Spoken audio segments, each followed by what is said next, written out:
Prime one, that's him. Sky, thought you thought, but I wasn't born yesterday. All I do is ball, you goofies underestimate.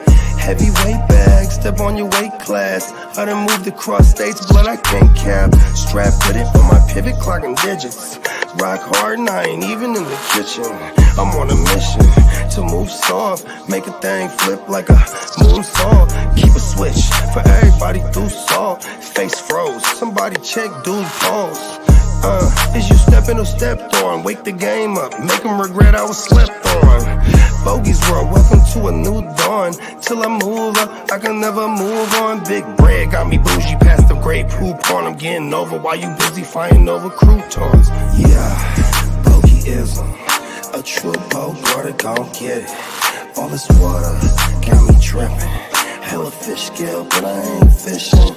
See, I move with precision. When it comes to living, I'm the definition. If I stand for one thing, it's on business. Bogeyism, it just hit different. Yeah, it just hit different. You find my story is all non-fiction. I put my fam before me and I gotta mention. I keep an air fan, tone mob a henchman. For you squares, option for opposition. And you ops that get popped trying to stop my ascension. Talking generational, you got my attention. Underworld motivational, you feel the sensation. Try and see how I look, get booked, I'll take it. I was just a crook, all it took was some patience. Now my phone off the hook, I got hella deals waiting. You ain't really made it unless you got somebody hating. Bogey's world, welcome to a new dawn. Till I move up, I can never move on. Big bread got me bougie past the gray poop on. Getting over while you busy fighting over croutons. Yeah, bogeyism, a true Bogart, gon' get it. All this water got me tripping. Hella fish scale, but I ain't fishing. See, I move with precision. When it comes to living, I'm the definition. If I stand for one thing, it's on business. Bogeyism, it just hit different. Yeah.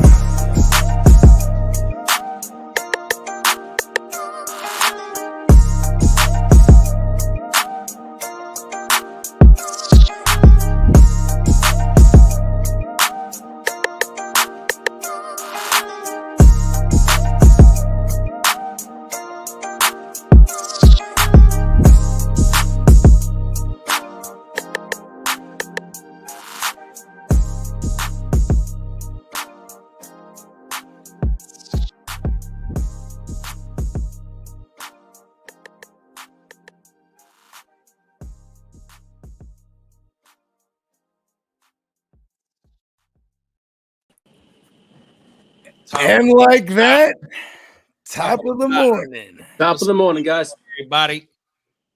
Yes, Welcome to another episode of Wake Your Game Up. Wake 'em up. Wake your game up. Game up. Look at that. Sir, how everybody morning starting out, man? Man, I'm feeling good, man. About to roll up some good myself. How about you? Talk about it, man. I feel great this morning, man. 100%. I ain't gonna lie, man. You know what I mean? Fuck. I had a rough night. I mean, it wasn't rough. It was busy. I had a lot of work going on.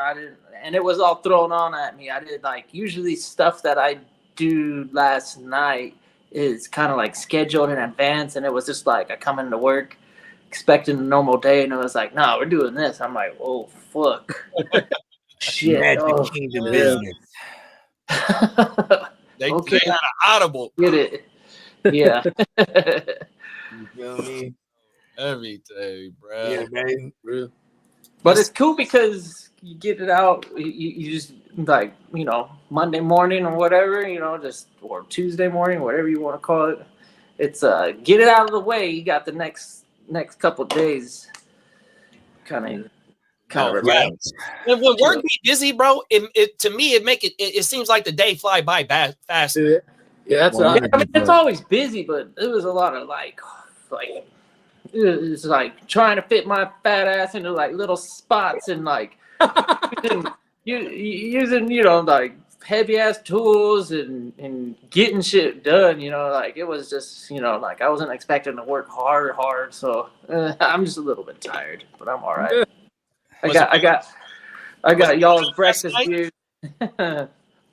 Was it hot outside last night, big bro? It kind of is hot. Like I'm a sweat hog anyways. Like it don't take much for me to get going, and once I get going, it's just like I get the nose sweats. I'm shiny. I'm glistening. I'm a motherfucker. The nose will sweat. You know what I mean? The mustache will sweat. Like I'm a sweating motherfucker, bro. But can't nobody sweat me though. You feel me? You know what I'm saying? Yeah. Yeah. Well, yeah, man. Shout out to today everybody. on today's show, man, we're gonna go ahead and break down some late round draft picks, late round choices. Pick your poison. But before we get to all that, these are the money rounds. This is where you, let's shout out everybody. Damn it. yeah, before we get to that, man, shout everybody out. Let's talk about it, man. We got Jay the plug up in this mug. Plug. Shout out plugger. Picked 8th in my league of records. Got Gibbs, then ETN on the way back. Jay the plug in the leagues, boys. Oh, everything. I don't hate that though. That's pretty solid. It's back room. See, you know what's crazy is like I'm not assuming this is a 10 or 12. But like, how about this? If I go running back early, it might be a little more shallower league, like a 10. You know what I mean? If it's like 12 team, I'm definitely going. Am I tripping? I'm not even on shrooms this morning.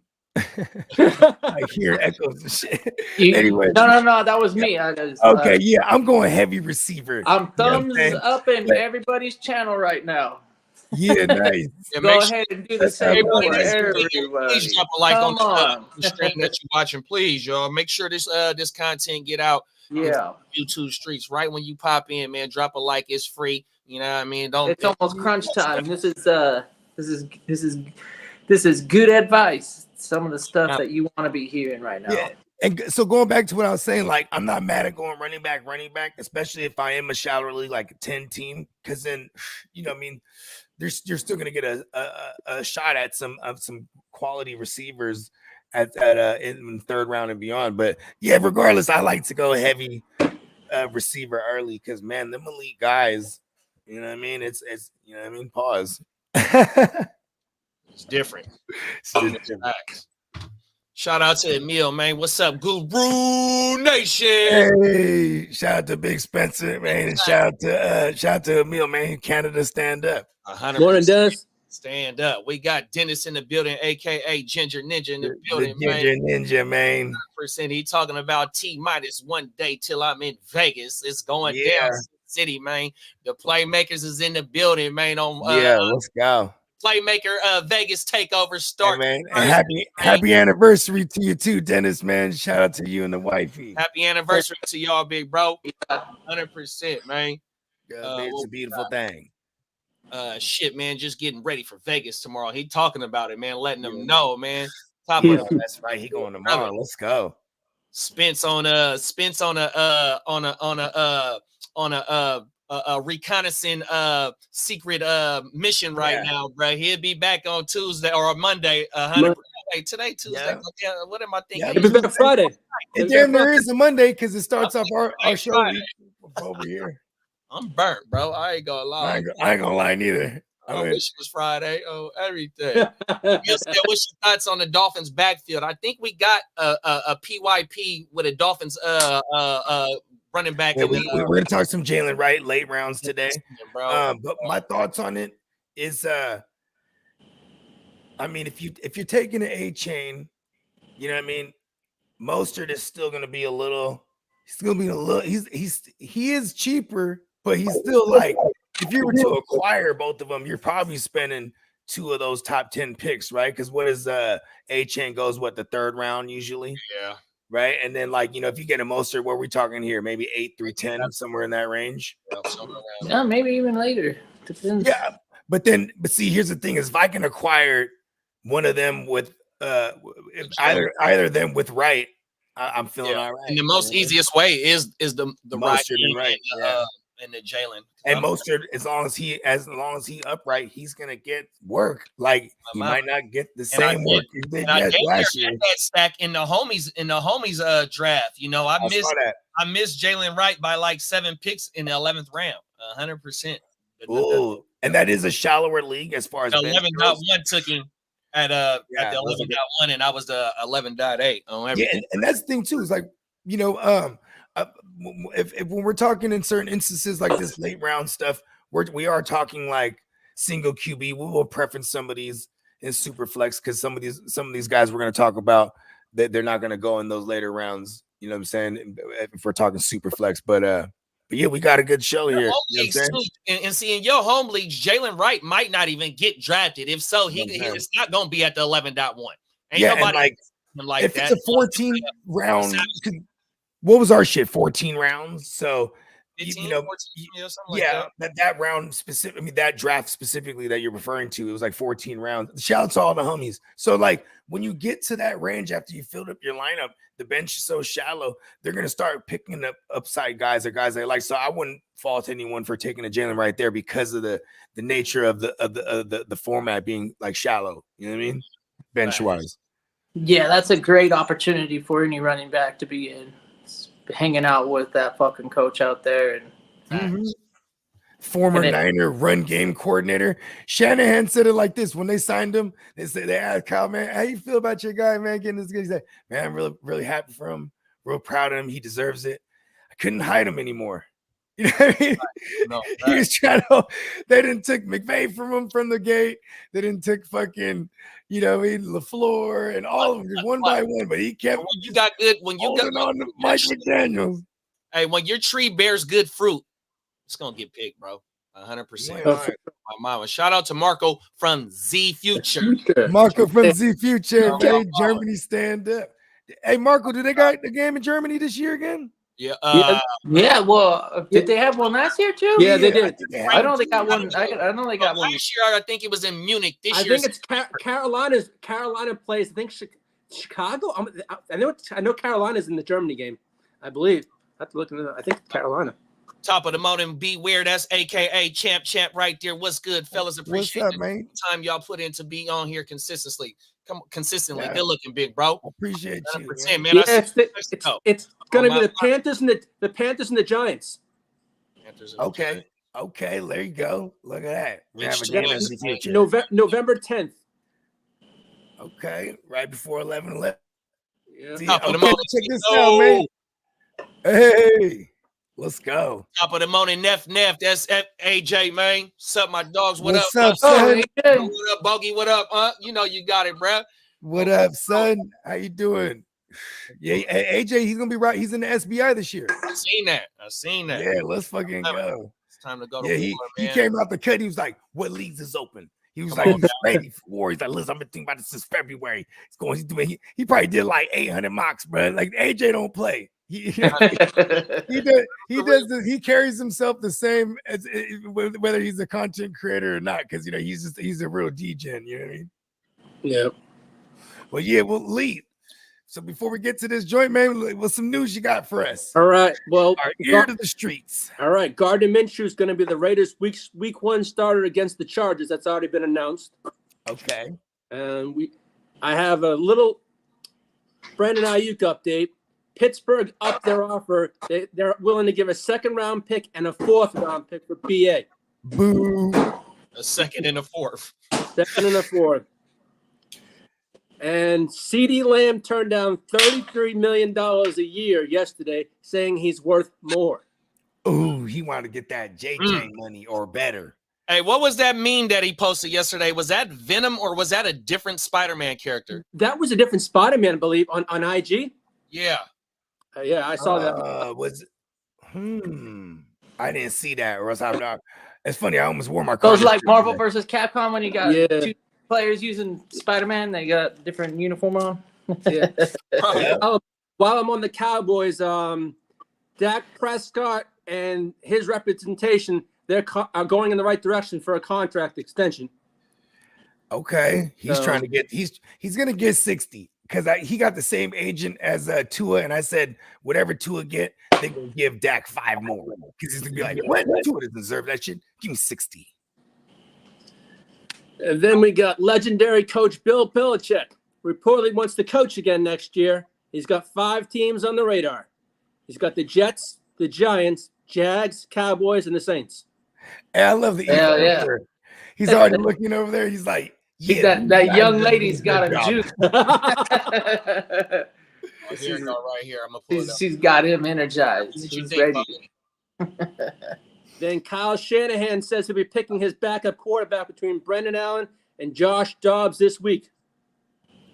Oh, whoa! It's a Spider-Man Venom. Yeah. Oh, okay. That's yeah, I was gonna say it's a variant. It's probably when Spider-Man got the symbiote suit on him. Yeah. Well, it looks like he's pulling it over like it's fabric. Yeah. It ain't like taking over fucking symbiote status. Well, isn't that how it was initially though, too, right? It was just before it really took over him, it was just like the black, it was the black costume because it kind of took No, the Venom wasn't it like the symbiote would just like envelop the homie. I don't remember the comic book character's name, but he's an actual real person, Brock. right? And that shit just went like. I think it went to Spider-Man first. Hey, Bogey, I have some breaking news for you. I'm getting real nerdy here. So like Jalen Warren has a chance of playing week 1. okay, so his hamstring isn't that crazy. It's not as crazy as they say it was. Okay, what else you got? I know you got some, more. Bo Nix could be named the starter for the Broncos this week. Okay, I kind of expect that. And Jamar Chase was back at practice yesterday. Okay.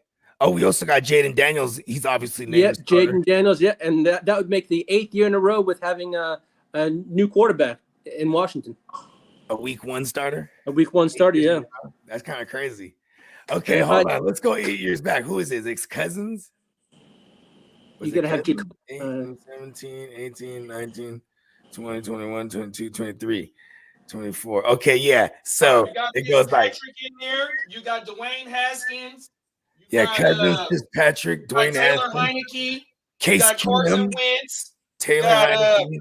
Who? Case Keenum, right? Keenum? So we have 5. How long ago was RG3? Shit, 12, I think. Yeah. Woo. What else we missing?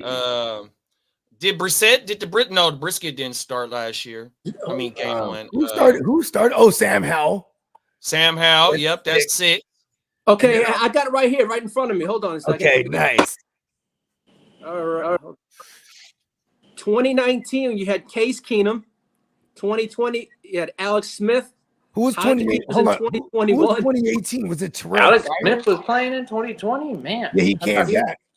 And an injury. And then you had Heineke and Carson Wentz in 2022. Okay. And it was definitely I think Carson Wentz to start the year, right? He opened up the year. Yeah. So okay, so yeah, Carson. And who was the 2018 starter? 2018 was Alex Smith and Josh Johnson and Colt McCoy. That's right. Colt McCoy. And Mark Sanchez was on that roster, I believe, also too, if I recall. And when Alex Smith came back in 2020, he definitely didn't open up the year. It was Dwayne Haskins, and then he was because Kirk Cousins was 2017. Yeah, damn, there it is. I forgot Alex. Was that messed up? Was Alex Smith's messed up ankle injury or leg injury with the Redskins? Yeah, it was. It was. So it took him 2 full years to come back. You know what I mean? Yeah, because Alex Smith started. It was a broken femur. Or was it? It was the femur or the tibias. One of the. Because he got come back and his spiral. They had to cut that motherfucker off. Wasn't that the year he got a spiral fracture?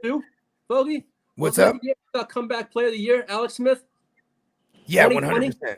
2020. He got them to the playoffs, and then he got hurt. And Taylor Heineke played, and he kind of tore up that Bucks defense. But of course, bro.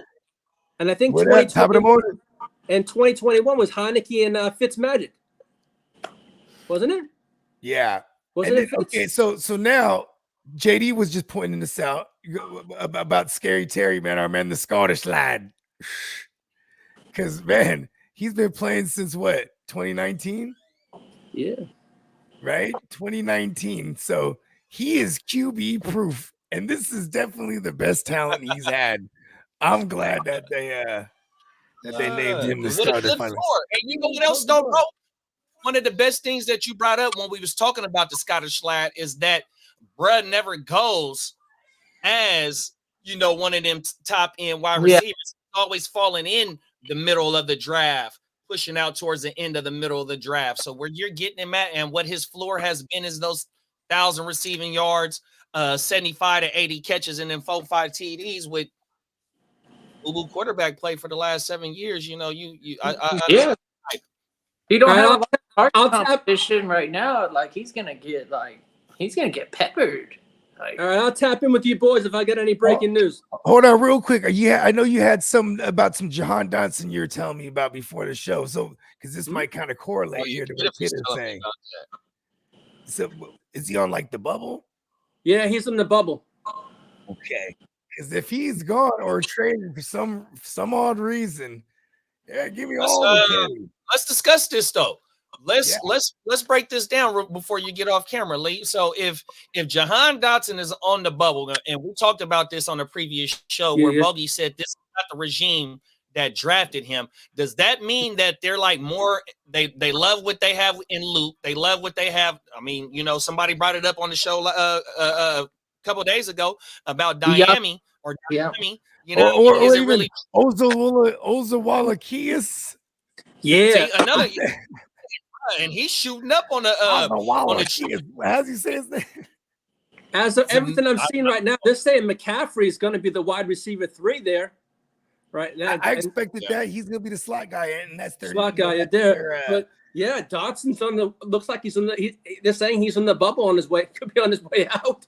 That's crazy. It's not. Ozawalakias. Stranger things have happened. Well, I'll tap in with you guys if I get any news, and I'll let you guys know. 100%. Our ear to the streets. Yeah. To the streets, man. Thank you, sir. Welcome. Doing all the hard work for us. I'm happy for the Ginsu. Yeah, the good. Yeah. I thought it was gonna be AOC. I thought so too. Yeah, because that organization loves that guy. But you know what? Too, I think they're banking on the experience, and also I think from what also is probably behind the scenes when you sit down with Devontae Adams, he's like, look, I need it to be the best arm, and it's clearly the Ginsu. You know what I mean? Yeah. Aiden O'Connell, he was gonna be great for all the checking down and the Zamir White things that we wanted, and we're still gonna get all that because now we're gonna get actual threat down the field. With a threat for stretching the field with the Ginsu. You know, Tucker over there too. Yeah, Tucker been looking good in this preseason, bro. On everything, Tucker been looking big good. Trending. We like it. Oh yeah. Well, shit. Let's get into our first PYP. Pick your poison, man. PYP. Poison. Let's. We're gonna start off in order. Let's get into it, bro.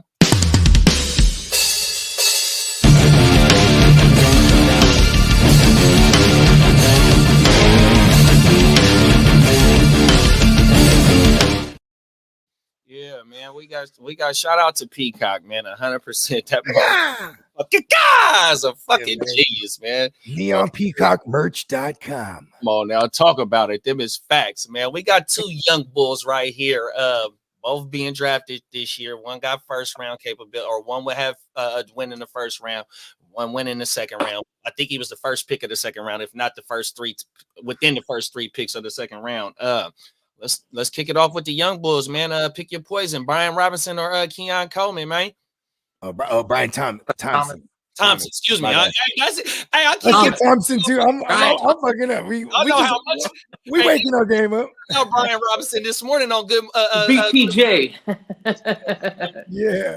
Thomas Jr. Thomas.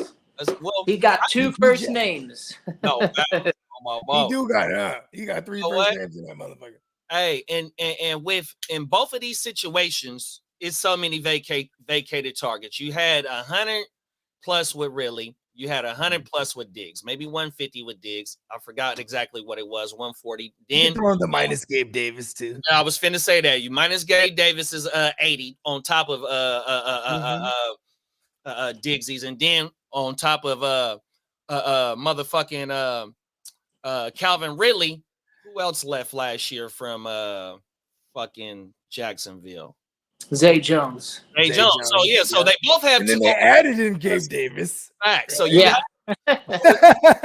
vacated targets on both sides of this argument, bruh. So, and both of these players are going, in the double digits of the round. So to me, it's really a coin flip, but I'm going to go Keon just based on tied to the better quarterback play and the other receivers that are around Keon Coleman that aren't that have that type of build as a true number one, where you're going with BTJR is that he has established double E. You have established Christian Kirk. You know what I mean? Parker Washington is getting a lot of great camp reviews, looking good on the they got CK. I didn't think of oh shit. Yeah, they got Christian my Kirk. mama They got facts CK. looking good in preseason. You know what I mean? So it's just that for right now, maybe to get more action and get more points as the season kick off. Give me Keon. BTJR might establish himself a little bit later on, but I'm gonna go Keon Coleman, bro. Let me shut up. I do like the aspect of Brian. See, now I'm about to call him Brian Robinson. BTR. BTJ. Brian Thomas. He got two first. Take two. Top of the motor, big bro. All right. So I do like the upside of Brian Thomas because Calvin Ridley, on top of the vacated targets, he was third most red zone targeted receiver in the league last year. And like that could translate to some touchdowns when you're playing from behind, because I do think Jacksonville's defense, especially their secondary, is going to be, because they're all about that front seven over there. That front seven is kind of nasty. It kind of compensates, but they're, they don't hold people down to points. Not like they're like shutting guys out. They're going to be in some shootouts. So I do like the Brian Thomas idea, but it's Trevor Lawrence, man. Like you said, man, I'm going to go with the established QB, and we might get less yardage out of Keon Coleman, but man, I think we might get some pepper action for real, bro. We might get some PPR goodness here. Yeah, he definitely might force feed him down the stretch, bro, because the his profile bit. Ain't nobody on that team except they're going to have him in the slot. Huh? He's not just going to be out wide. Oh, okay. Like this is what I'm saying. Like how they're like, oh, they're putting emphasis on he's gonna be the Diggs replacement. I don't think so. They went and got this type of receiver because of the system that they're gonna run. They want everything short. They want some yak action. You know what I mean? And he actually has the capability to go down the field. You know what I'm saying? You've seen all the big plays this motherfucker makes, getting behind defenders and shit like that. But he's still also is he's young bull. He's bad against man coverage. At least all his reception. Yeah. Bad against man and press. So I feel like but he's a zone killer. So I feel like he's gonna be in a lot of slot too. That's how he's gonna shine. So I think we're gonna get some PPR goodness out of here, because I'm banking on them being smart ass coaches and seeing that. You know what I mean? I think the same way. I think Brian Thomas Jr. is NFL ready, where Keon Coleman is still kind of like a project where he's got to get comfortable in complex schemes and learn things that he might not have needed to learn in FSU. Whereas you got Brian Thomas Jr. has been doing it all. He's been looking really solid too. In LSU, that's a potent offense. And very NFL ready type of receivers been coming out of there for years now, and Brian Thomas Jr. is gonna fall right into that same category, I think. And so for this rookie season, I have him as a dark horse, best fucking rookie receiver of the year. He could totally get a Thou Wow with almost 85, 90 catches and overtake the number one receiving threat on that team. Christian Kirk has the chemistry and he runs routes very solid. And Evan Ingram, I'm Trevor still Lawrence not sold. He does favorite things. He had a great year. You can't discount that. And Trevor Lawrence, when you got a quarterback like that, you're going to be spreading it around. You can't. You can't focus in on one guy. I don't think that type of scheme works for him in general. So moving the ball around, picking and choosing matchups, and seeing what Brian Thomas Jr. has been running out there, I think he's the most NFL ready out of these wide receivers. And it is crazy that we're getting them in this crop, right? Because people kind of have a stink on Trevor Lawrence. You know what I mean? Yeah, he's a passer. Like he's a legit passer. He might not make the best decisions, and some of his throws might look be at his hairdo. But he's a passing quarterback, and 4,000. He throws for 4,000. Allen is a good passer too, but he does a lot of work with his run game. So that's another thing that I kind of that definitely shakes loose. See, if they incorporate, they don't want to. Now that Trevor Lawrence is paid, they're probably not gonna. It's gonna be more of a luxury, but he got legs too. He's known to use some wheels. No, you know what I mean? He gets that hair flowing in the wind. Ran for 340 yards last year, bro. And I know that's not fucking LR Lamar Jackson. Yeah. Trevor Lawrence, he's not worthless. No, not he could take off. Yeah, he could take off and give you some first downs. He threw for 564 times, though. That's what you want. You want a motherfucker that's throwing over 500 times and can hit 4,000. So you want a piece of that offense. And the way that you and Bogey is talking about, especially with the Ridley being one of the most targeted receivers in the red zone, that opens up, especially if you are down in games, because you're going to have to pass that motherfucker. Why you think ETN had, 60 receptions last year, 65 receptions last year? About damn time, because it's like – They did not throw the ball to the ETN. Yeah, Doug Peterson. I'm like, that was one of the talking points for ETN coming into the NFL was like, yeah, this guy can fucking catch a ball. Where do old timers go? Finally, Florida, right? Belichick probably already lamping over there right now, like, I'm about to coach Jacksonville. Hey, hey, Emil said that Christian Kirk a little banged up right now too, man. You hurt my feelings with that one. Okay, I didn't hear about that one, but it's preseason. Everybody's working their way back into game day shape, and so I have so like a month ago, right? The wily old Bernie Mac. Shout out to Bernie Mac, right? He approaches me. He's like, I need some old timers, some veterans that I can go plug and play right now. He's like, I got Brian Thomas, and I'm like, word? He's like, yeah, I want Debo. He's like, what can we do here? I'm like, and I remember I asked Kid, I'm like, do I just tell him straight up? I'm like, if I just want to get young at receiver all of a sudden, and nothing transpired. But I'm just Tebow is really freaking potent. Like, that's what I'm saying. Like, I want to win now. I mean, I'm a competitor in that league. You know what I mean? Yeah. He's trying to. He has all these young pieces. He's trying to. You got to come up on at least a 2-for-1 if you're trading away Tebow. And that's what I was trying to pressure it, but then I was like, now it might be too late. To buy, because I could have got like Brian Thomas and maybe like a linebacker or something. You know what I mean? Because they are different fantasy assets at the moment. So exactly, because Debo is getting the rock for sure, bro. Yeah, and like I'm that team. Debo's like, here's the thing: is like Debo's legit my 5 on that team, but I'm going 6 wides or I'm going 5 wides and a Travis Kelce. So it's like, you know what I mean? I've been the 1 or 2 seed the last couple of years. I haven't got to the promised land on that one yet. But so I can't just exactly break the band up to play like, all right, let's see the second half, darling, perhaps. Yeah. So that is my one worry about a Brian Thomas, is because if you tell me his ADI at the end of the year is 15 plus, it won't surprise me. But that'll entail that like it's, you know what I mean? He has a little boomer bust nature, you know what I mean? And that's exactly what it is. It's going to be a boomer bust, like a damn near Gabe Davis. 100%, the 80 targets and fucking 40, 50 receptions, everything. Yeah, and even Doug Peterson, this is just off the top of my head. I might be a little wrong. I'm just ballparking here, but last time I remember him having an ex-receiver that played the entire year for real was, I think, 2017 when they had Alshon Jeffrey. Remember they traded for Alshon? Mm-hmm.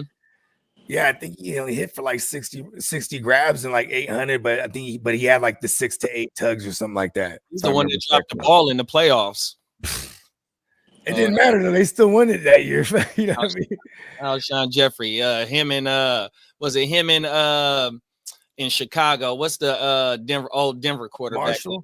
Yeah, him and Brandon Marshall. But what was the quarterback name? Cutler. Cutler. Jay fucking Yeah, Cutler. Smoking Jay. Hey, Smoking Jay, he had ball placement right.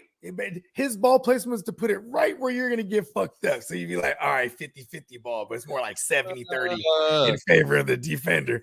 But you're going to get that ball, but you're going to feel it. Destroyed. Oh, my Because he destroyed everybody. I mean, he destroyed Brandon Marshall. Even Brandon Marshall speak highly of that motherfucker, though. That's his but I'm just saying, though, he definitely put Brandon Marshall, made him take flight a few times and get destroyed. You know oh. Hey, Emil got a question for us. Shout out to Emil, man, 100%. Yeah, man, that's on Cortland Sutton.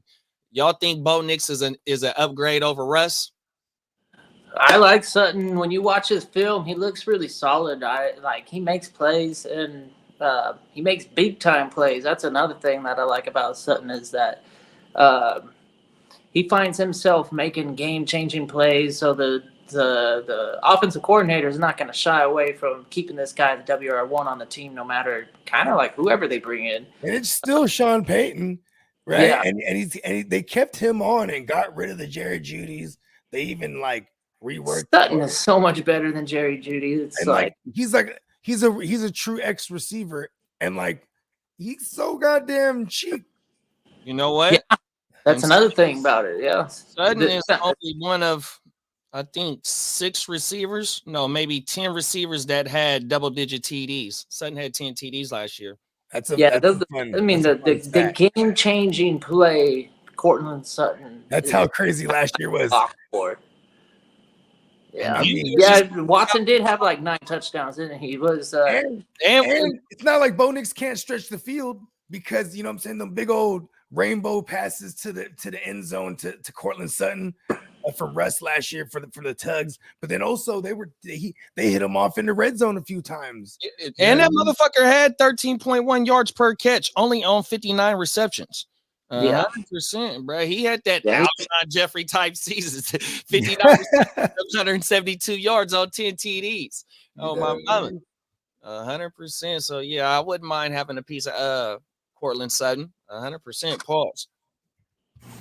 Yes, he drafted him, my boy. Oh, every day. Y'all want to y'all got anything going out on the BTJR versus Keon? Brian Thomas. I just wanted to make sure I said his name correctly. Brian Thomas is my pick too, but I really like Keon. I don't know if he's as week 1 ready as Brian Thomas though. So that's kind of why Brian Thomas wins for me. Let's go. This one right here. I ain't ready for this one. I ain't gonna lie.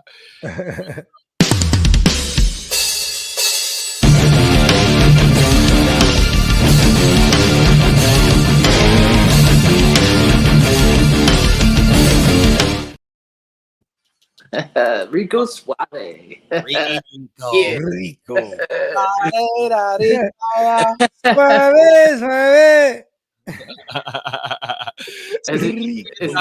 Deacons look like trash, so I expect great things from Rico. Yeah, man.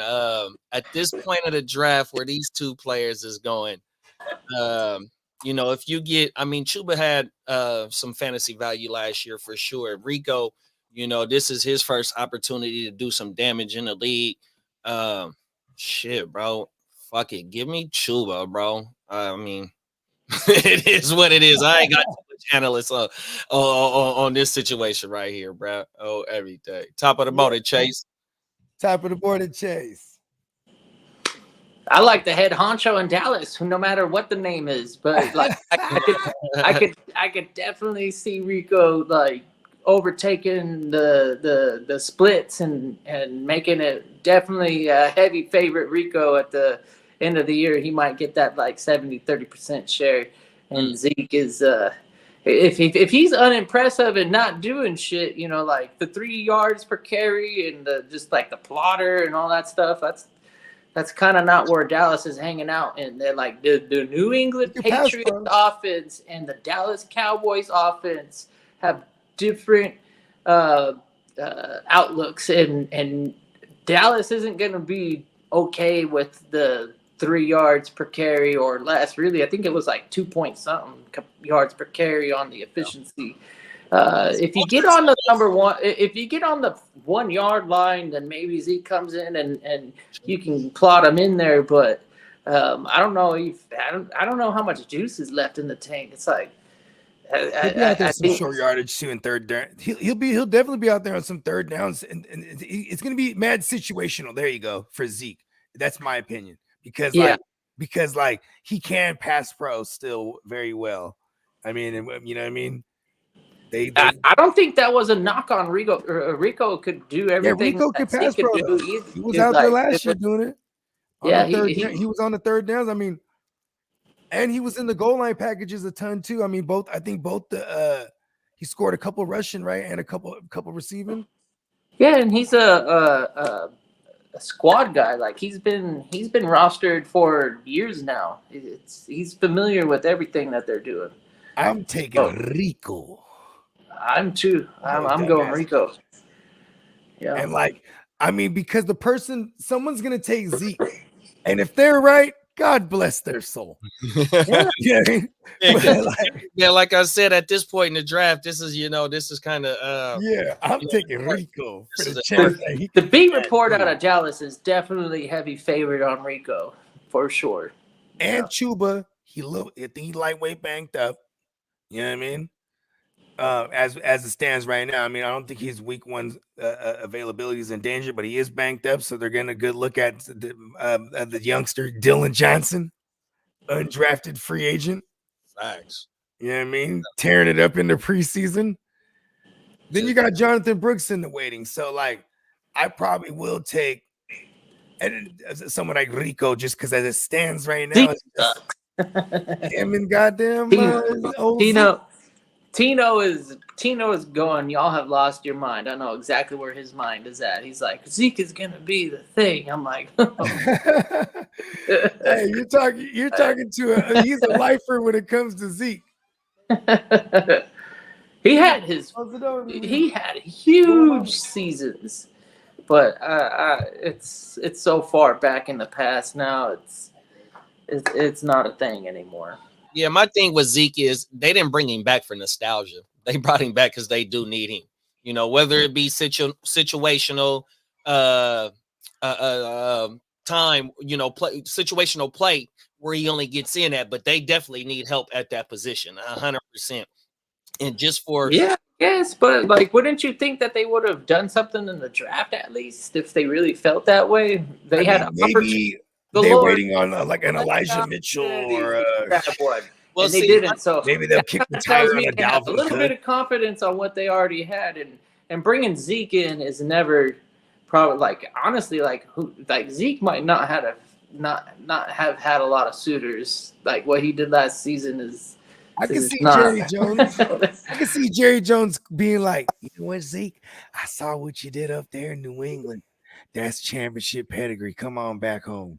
He didn't do much. Like everybody, actually did something. He didn't do shit. He sees it through star glasses. The only thing he did was vulture. He had like 10 TDs last year. But and the cold thing is that he did that the year before that. And Tony Pasta. And but the thing is with Zeke is that his combined touches were only like 50 more than what Rahamador was, and he played 5 more games than Rahamador, bro. That's crazy. That's like Rahamador.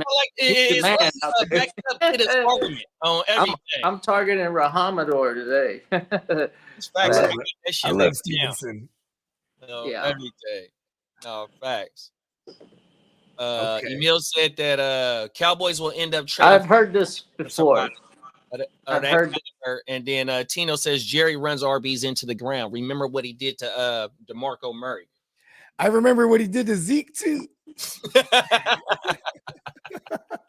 know what I mean? If that's the case, see, here's the thing. If say they're dominating in a game, right? Be like, Zeke, go in there and chew this clock out. Hey, Peacock said, man, F those hotos.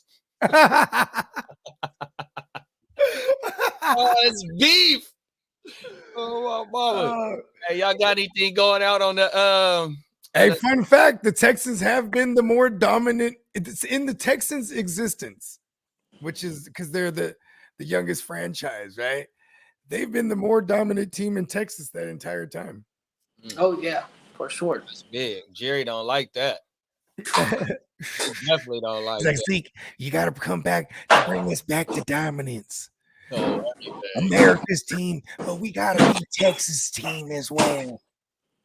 He don't like it, but he's content because what was that? The little blurb came out that said the Cowboys are the most valuable sports franchise in the world right now. Yeah. 7 billion or something like that. 10, I remember 13.2 or something. Yeah, 13. Oh, yeah, that's right. Okay. Oh, Yeah, because I 13, think I back thought it was in 2020 was like 7. My bad. Hey, we got a question in the comments. Shout out to Rich Clark. Good looking for tapping in, big bro. He said Rich Clark. He say Pacheco or Mixon for week 1. I know Pacheco played Baltimore. I don't know who Cincinnati got.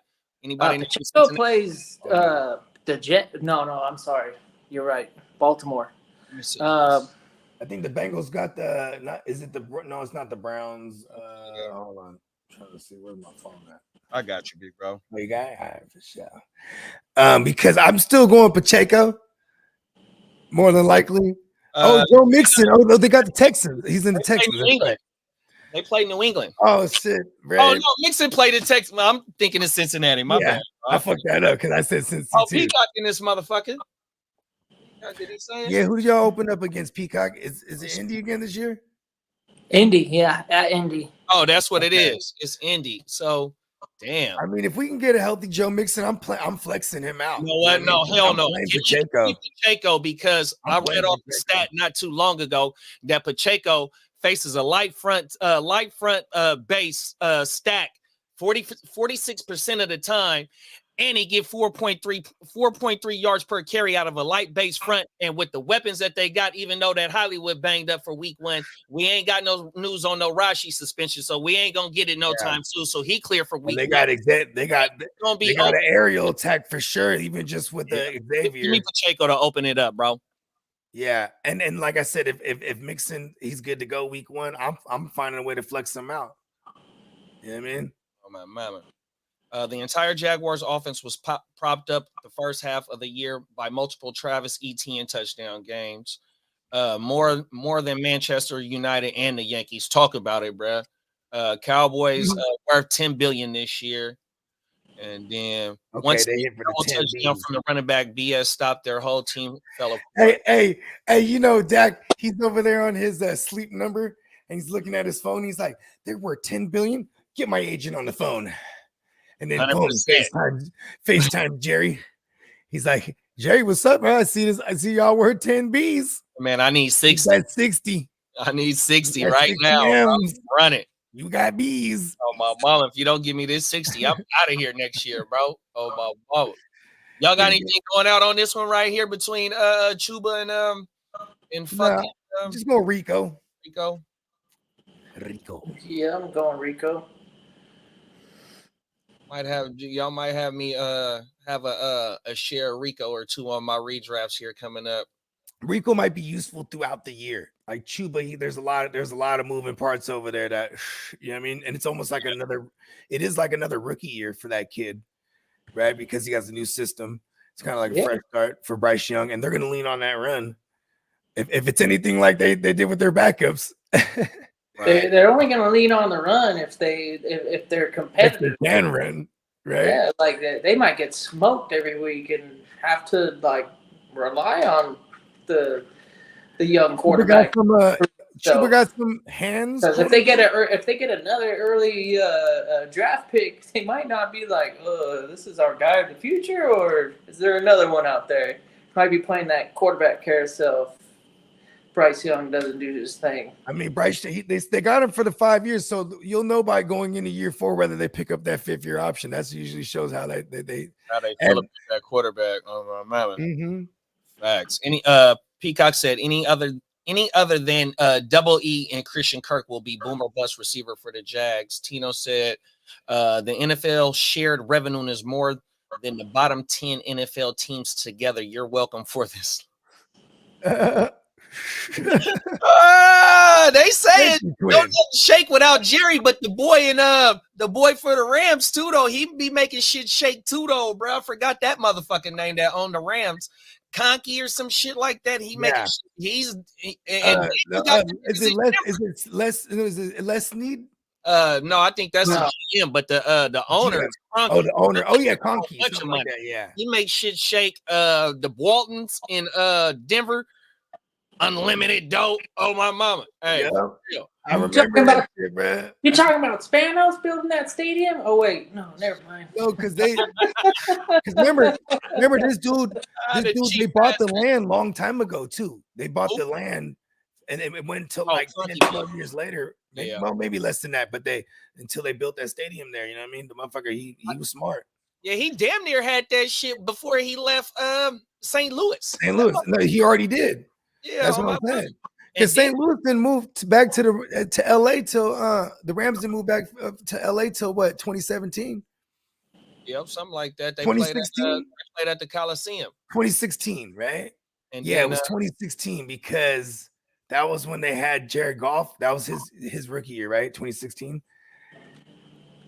Yeah, because remember he was over there with Fisher. They were weak. Yeah. Now when the Rams came back to the Coliseum, shit was going crazy for them motherfuckers, bro. They was on everything. I mean, shit, they got McVay shortly. They got McVay that year at 2017. Yeah, and they had a shootout game, I think, with Baltimore where they both was put up like 50 points, and it came down to an overtime game at the Coliseum. It was a hell of a game. I wonder. Oh yeah, it came down to like the kick, right? Was it Flacco? Because I think they have Gurley. Some shit, bro. Because the nigga shout out to Kurt from Hard to Start. He was at that game. Oh my mama, he said that shit was going crazy. Oh man, shout out to Kurt, man. The other guy. The other guy. That shit was funny. Shout out to the other guy. That shit. The other guy. Motherfucker, I forgot about that. I forgot about that shit too. That shit. I was like, oh, I know him. Hey man, shout out to Kurt. He definitely pulled up. Remember, he was like, man, I just touched down to the base. I mean, I'm turning around. He turned around. He came back for the pod. I was like, yeah, for sure. Oh, he pulled up. Let's get into the next PYP, y'all. Right.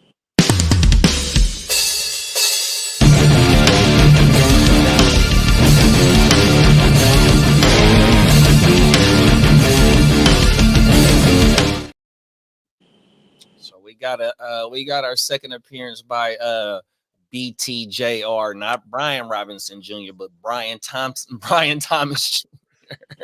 100%. I would get it right, man. Give me your thoughts between these two players right here, y'all. I'm still a Brian Thomas guy. Like the prospect profile, the idea of him on a team that doesn't really have a true number one option. I know Evan Ingram did stuff and Christian Kirk's got some chemistry, but they need a guy to like break out. And if anybody has the upside on that team to truly break out and be a real stud, it's Brian Thomas Jr. He's looked really NFL ready.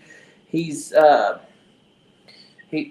coming from a team that was a high scoring offense for like the whole time.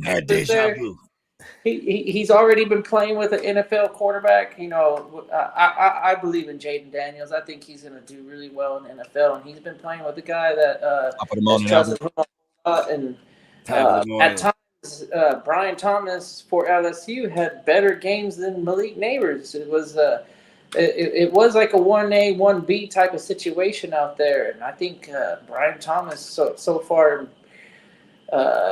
from what I've seen, can do it all. And Jameson, he's kind of like always been a one-trick pony to me. Like I know that the camp has said that he's improving on other areas other than just running a go route and burning the cornerback and relying on Goff to, you know, like, okay, so this is when the Jamison Williams is not getting the double and triple coverage that Amon-Ra is. Like there's a guy out in Denver or in Detroit, Amon-Ra, where that he's like the alpha, and Jamison will never be the alpha. Whereas Brian Thomas, he could definitely be the alpha. So that's kind of like where I'm choosing my voice. Old Goffle. As Brian Thomas could definitely be the guy out in Jacksonville, whereas I don't ever see Jamison Williams beating out Laporta or Amon-Ra for that fact. You know, it's like Jamison it is what it is. Later than Brian Thomas. Yeah. I mean, this is definitely a great conversation right here, though, to verse these two, because, like, you know, like how many passes did old Goffle have? Pass attempts did he have? They run the ball a lot, that's for sure. Goffle had over 500, that's for sure. Yeah, for sure. He had 605. I think he was number one last year. 600? That's number one was the Wolf. That's why Sam House has 612. Goff has 605. Yeah. Okay. Damn. See what I'm saying?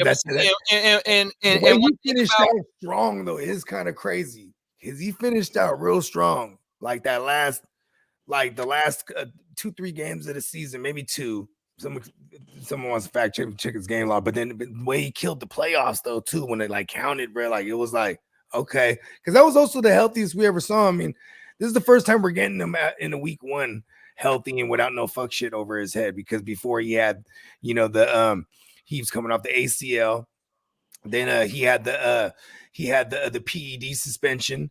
And then during the suspension, he got a hamstring. And then, you know, when you're suspended, you can't get with the team facilities or trainers or therapy or anything. You got to do it all on your own. So he comes back. And then and that was this was last year. And by the time he got to like week 10, it was like, okay, he's looking like the guy they drafted in the first round. I'm just saying, I think he was in that conversation that year. And the only reason the Lions were able to grab him is because he fell. You know what I mean? It was a luxury pick, and like how you led off, we will be getting him in week 1. And on top of that, even though that I know Justin Reynolds isn't a big household name, but he did have a quiet season last year with 40 receptions on 608 yards and 5 TDs. Now, if we get a healthy, you know, Jamo for 17 games, extrapolate. Let's do it. Now let's go. I like this. The full-time WR2, even though he's not going to be the second option in that offense, just the opportunity with him being there on the field. And we seen what he did, and this might be going to your point as well, though, kid. If he might be a one-trick pony, but we seen what he did with the Niners in the first. I think it was the first drive he scored. It was the second drive that he scored on the motherfucking little trick play that it was. Yakkery. It showed his explosiveness. Then, as I think he only played 6 games last year. No, he played 12 games. Excuse me. Yep. He had a 15.6 ADOT. So he with him coming in and getting the 17 games, no more Justin Reynolds, having a solidified role in this offense with a first round talent. On top of everything that they got over there, the coverage and the defensive scheme ain't gonna be locked in on. It's a lot of opportunities for him to have big plays, just like Brian Thomas as well, though, bro. And on top of being in a better offense with better players, 100%, I think I would take my chances on Jamo this year. I agree. He said it best. That's right. I mean, I don't mind anybody for taking anybody on that Lions squad. I've repeated this before, where I have the Texans and the Lions as the top 2 fantasy offenses of this next year, and then I put the Rams at number 3, and then I have the Eagles at number 4. And just like anybody on those 4 teams, if you can score them at a value, you're probably gonna beat the ADP, so to say. And some of the guys are worth jumping up for. Like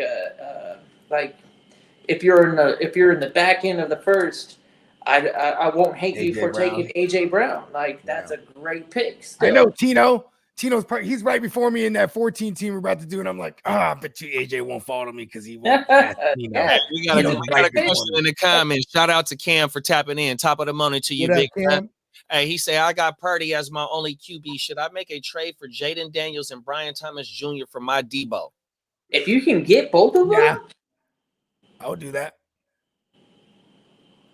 Wow. Because here's the thing. I wonder, are you in a super? Are you in a no? He can't be in a super. Is this a dynasty? If it's a dynasty, I kind of like that a lot, actually. Yeah, I like Jaden Daniels' prospects. Like, I mean, for that matter, probably the wisest decision Washington has done in a long time. They fucking shit the bed with their first round picks. no joke. Even Chase Young didn't pan out for them, bruh. Even I mean, like Chase Young, ACL, but you know what I mean. Tyreek wearing a brace on his hand. Where's Haskins? Tyreek wearing a brace on his hand, not catching no passes. Ear to the streets just tapped in. Okay, he'll catch with one hand. I've seen it. 100%.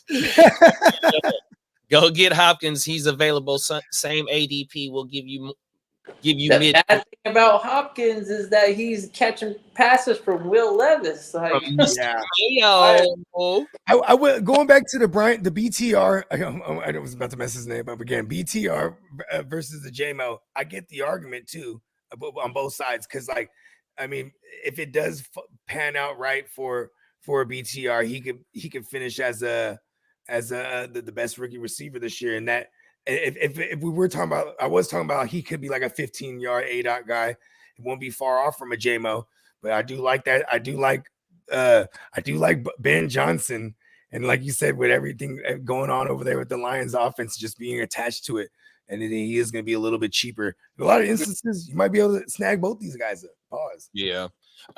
Cam said his redraft, the league that he's talking about with Purdy and trading Debo, Thomas. If you're asking me, I'm kind of steady Eddie. If it's a 4-point passing touchdown league, you know what I'm saying? That Jaden Daniels is interesting, but man, I mean, it's hard to get away from the QB5 last year, QB6. What was probably 7, I think. He was somewhere in there on everything. Yeah. And he, like how Bogey said, bro, it's time. You got to go get your points, even though BTJR is very appealing. This is redraft, bro. So you might have to wait to get them games. Yeah, it might be a second half out of BTJR with to replace what you're losing from Debo right off the rip. Debo putting up 10 to 15 points off the rip, bro. 100%. So maybe target or a little bit later down the road, but you know what I mean? The Debo and Purdy pack, man, 100%, man. You out here in California or wherever you at, man. I know they got them good packs, man. That's a good pack right there, bro. Man. Yeah, that's a good one. About to roll something. Yeah, for redraft, and especially when you wanna start hot, you don't want to start cold and work your way back into the playoff picture. You want to start hot and what that allows you to do is capitalize on a trade later on. Maybe you can take a Debo and get something a little bit even better than a Daniels and a Brian Thomas. I mean, here's the thing too. What happens when you start losing top in WR1, man? In your home leagues, what happens when you see fantasy? God forbid it's us, right? But when a motherfucker starts losing early, what happens? Hey, Cam said, bet. Appreciate it. Trading shit. Hey, Cam, make sure you go ahead and subscribe, man. And get locked in, bro. You've been already locked in, man. We do this shit, man. 100% of all fantasy season, bro. 100%, man. Hey, it's the halfway point, man. Let's get into our sponsor real fast, man. Shout out to Peacock Merch, man. Y'all make sure y'all go tap in, bro. 100%, bro. Hell yeah.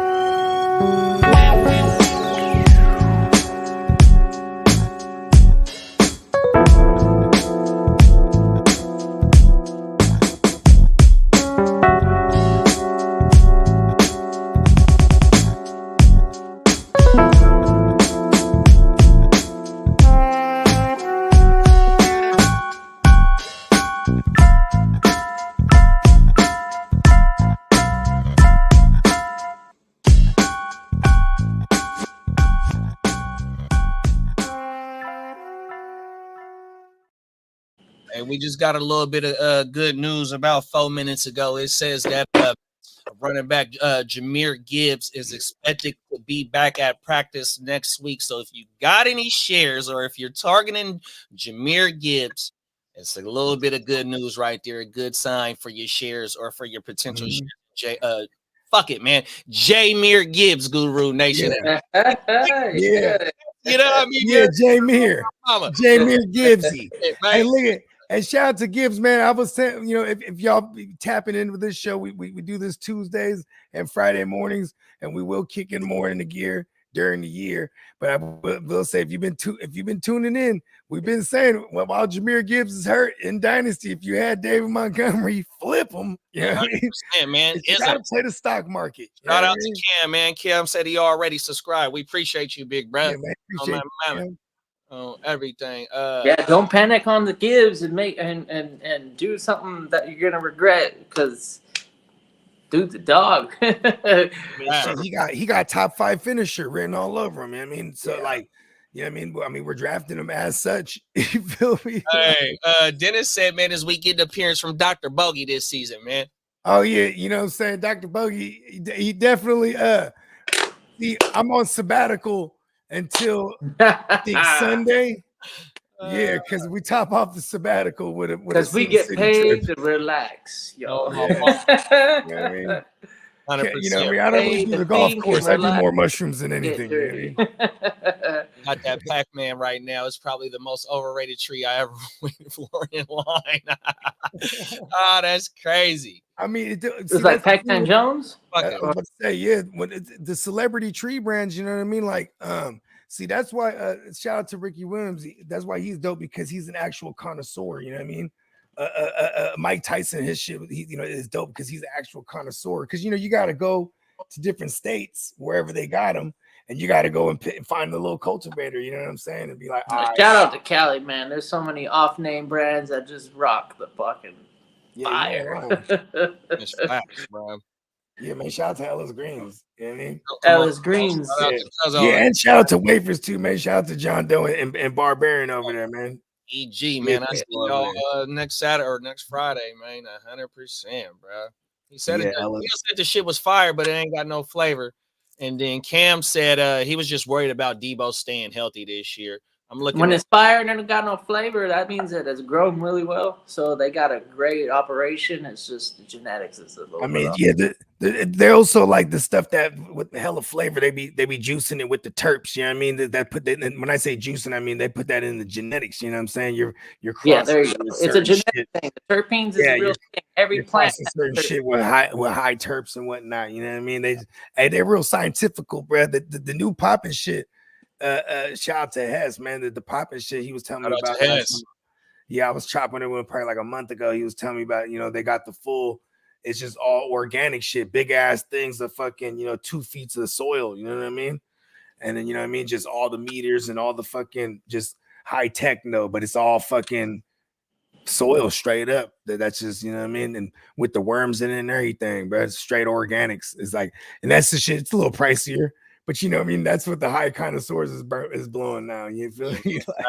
And then, out here in California, we just had the state fair. Shout out to Cuzzo L. Shout out to Cuzzo. Oh, state fairs, bro. Yeah, Ellis Greens tore it down.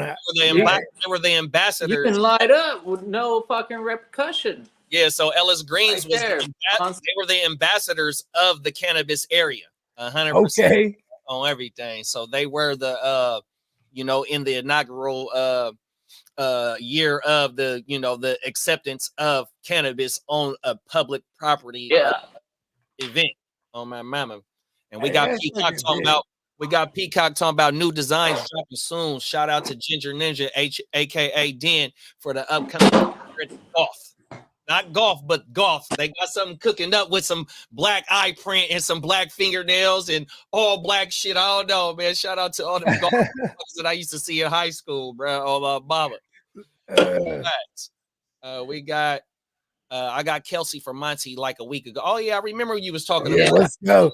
I remember. Yeah, see, if they remember we were saying that too. It was like, listen, bro, flip that now. The stock market. Cam said I wanted Gibbs in the second round, but he didn't fall to me, so I had to go get Puka instead. Puka is my second Puka round fall pick. into the second round. That's awesome. Yeah, Puka is my second round pick. Yep. Yeah, I'm in a 14 teamer that I'm about to draft, and like, you know what I'm saying, I would hope, and I'm in 13 overall, and I would hope that Puka, someone like a Puka or Garrett Wilson, someone I'll be like debating over, hoping AJ falls me, but Tino's watching. Tino's gonna take him, aren't you, Tino? Put it in the chat. He ain't going no later than the 7th or the 8th pick. 7th or the 8th pick. Maybe it's a super flex. Oh, you know what I mean? Oh, well, you good then. Not QB premium though, so it's 5 point per passing touchdown, and it's regular with the passing yards. You know, 1 for every 25. So the rushing QBs tend to go. Obviously, like Stroud's gonna go somewhere, I'm sure, because people love. I mean, who wouldn't love Stroud this year, right? But like, 100%. Yeah, I'm estimating like 5 QBs and 7 skills before it comes to me at 13. Yeah, I seen this little blurb too. That didn't make me happy. Yeah, me either, big bro. On everything. Shout out to the ear to the streets. You know, he stayed grinding that motherfucking his sources 100%. He say Bengals wide receiver Jamar Chase say he ain't touching the field without a new contract. Man, run me my money. Yeah, he misses out on a lot of money. My shillings. He's already signed under a contract. If you don't show up, you're throwing money out the fucking. You ain't tripping. Checks. You'll lose. I mean, it is like it seems like a risk to me. Like if you go out there and you play, it's not gonna hurt your value. I don't think you've already solidified your value. The only way that you're gonna lose value is if you have like a career ender and you can't play no more. And that's why you don't touch the field. Yeah. But like that's not football player status. I mean, he said he's back at practice, but he's not. I understand it's not football player status, but you got to remember too, this is a business, and he's at the top 100%. You know what I mean?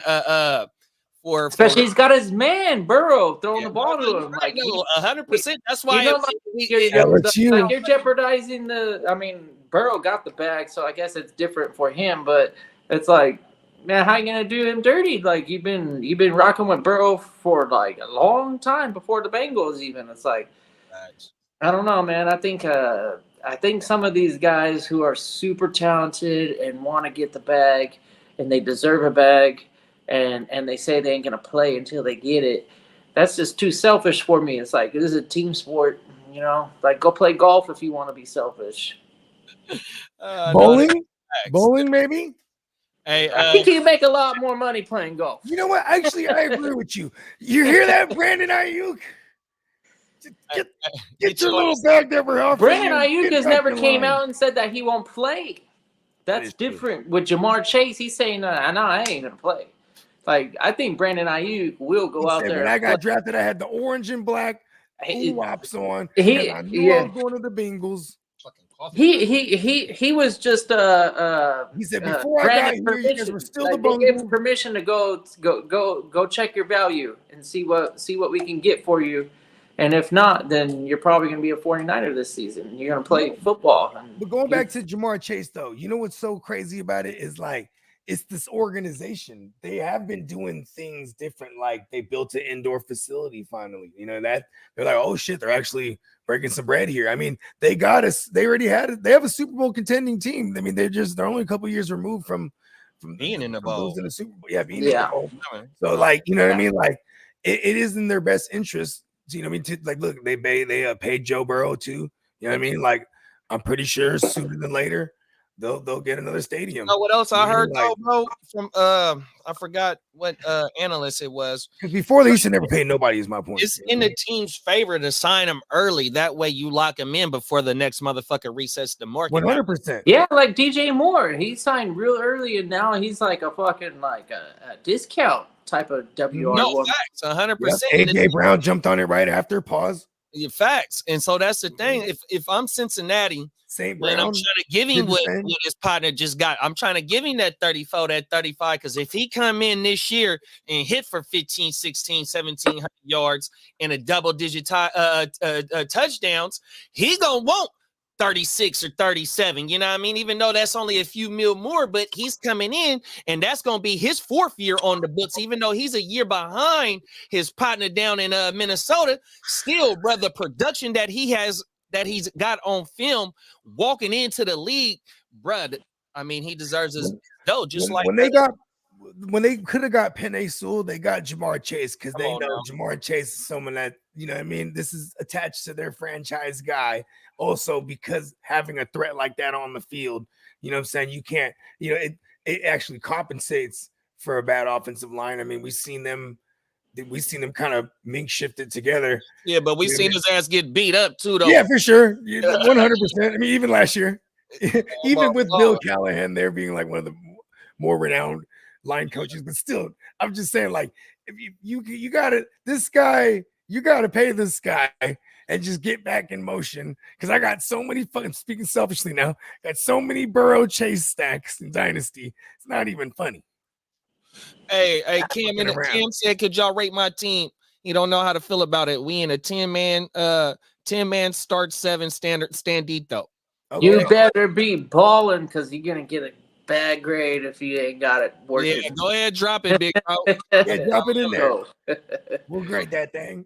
Bogey's gonna give you a real critical grade, that's for sure. Start 7 in a league like that. Start 7. I could already say it's got to be top heavy. Start 7, bro. You got to be top heavy. And you know one thing about the wide receivers, they shelf life. So you got to understand, even though that the wide receivers want their money, the running backs, you know what I mean, they die off. You know what I mean? Yeah. So why not pay your motherfucking your top guy with and keep him connected to your fucking your quarterback, your franchise quarterback. And this is year 5, right? Oh no, this is year 4. So that's why it's smart, because he's 2021. You know what I'm saying? So it is smart. I mean, like I just mentioned, even with Penei Sewell, they extended him. It's in your best interest to do that, because now it becomes cap friendly, because you're able to just tack on top of this existing year and his 5th year. You know what I'm saying? Because the 5th year too, they're obviously, they picked up his 5th year option. You have to say that. And then that's where it starts, when the receiver goes, I don't like that. You know what I mean? Give me my bag. You know what I mean? Give it to me. You don't want to see look what's going on with Brandon Ayuk now, or CeeDee Lamb, when you're trying to get a guy play under that 5th year option. Fuck that. And you know what? The cold thing, I'm glad you brought up that Brandon Ayuk, because he said that he would have took the 25 if they would have gave it to him at the beginning of the motherfucking offseason. Yeah. You had him for less, or you wouldn't be in this motherfucking position, man. And that's the way the Niners rock, though. They wait forever to like make a decision, and like, what is your team gonna be better with or without Ayuk? And it's gonna be better with him. So I mean, like, we did let that market go up and up enough. Yeah. Texans. And there goes another example right there. Smart fucking ownership. Yeah, the Texans were like, boom, Nico Collins, extend them. Hell yeah. That's a damn good example right there, bro. Oh, my mama, Nico got the bag, bro. They seen the potential. And it's friendly. And Nico wasn't a first round pick too, though, so they had to do it. Was he a first round pick? I thought he was like a 3rd round.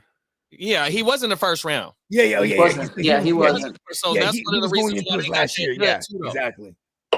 Ayuk was a 49ers first round pick, which is different from a regular first round pick. You know what I mean? Yeah, we're trying to milk it. We got Persall getting. Here we go right here. Here go Cam. He say he got Brock, Brees, Mixon, Puka, Ayuk, Debo, Njoku, Ridley, Swift, the Scottish Lord, McLaurin, OG Mostert, Jacoby. I love my Myers. Pause. Hey, that's a big pause. Yeah. Josh Downs, Oscar Meyer. My baloney has the first name. Right. No. So if you can get into an elite tight end like a Kelsey or maybe even a Laporta, then that would probably be. Still got Njoku though. Njoku, I'd like Njoku. I have him like, I like this team 5, a lot, actually. 6. I do. I like it. Yeah. I do. Yeah. Brees is top heavy.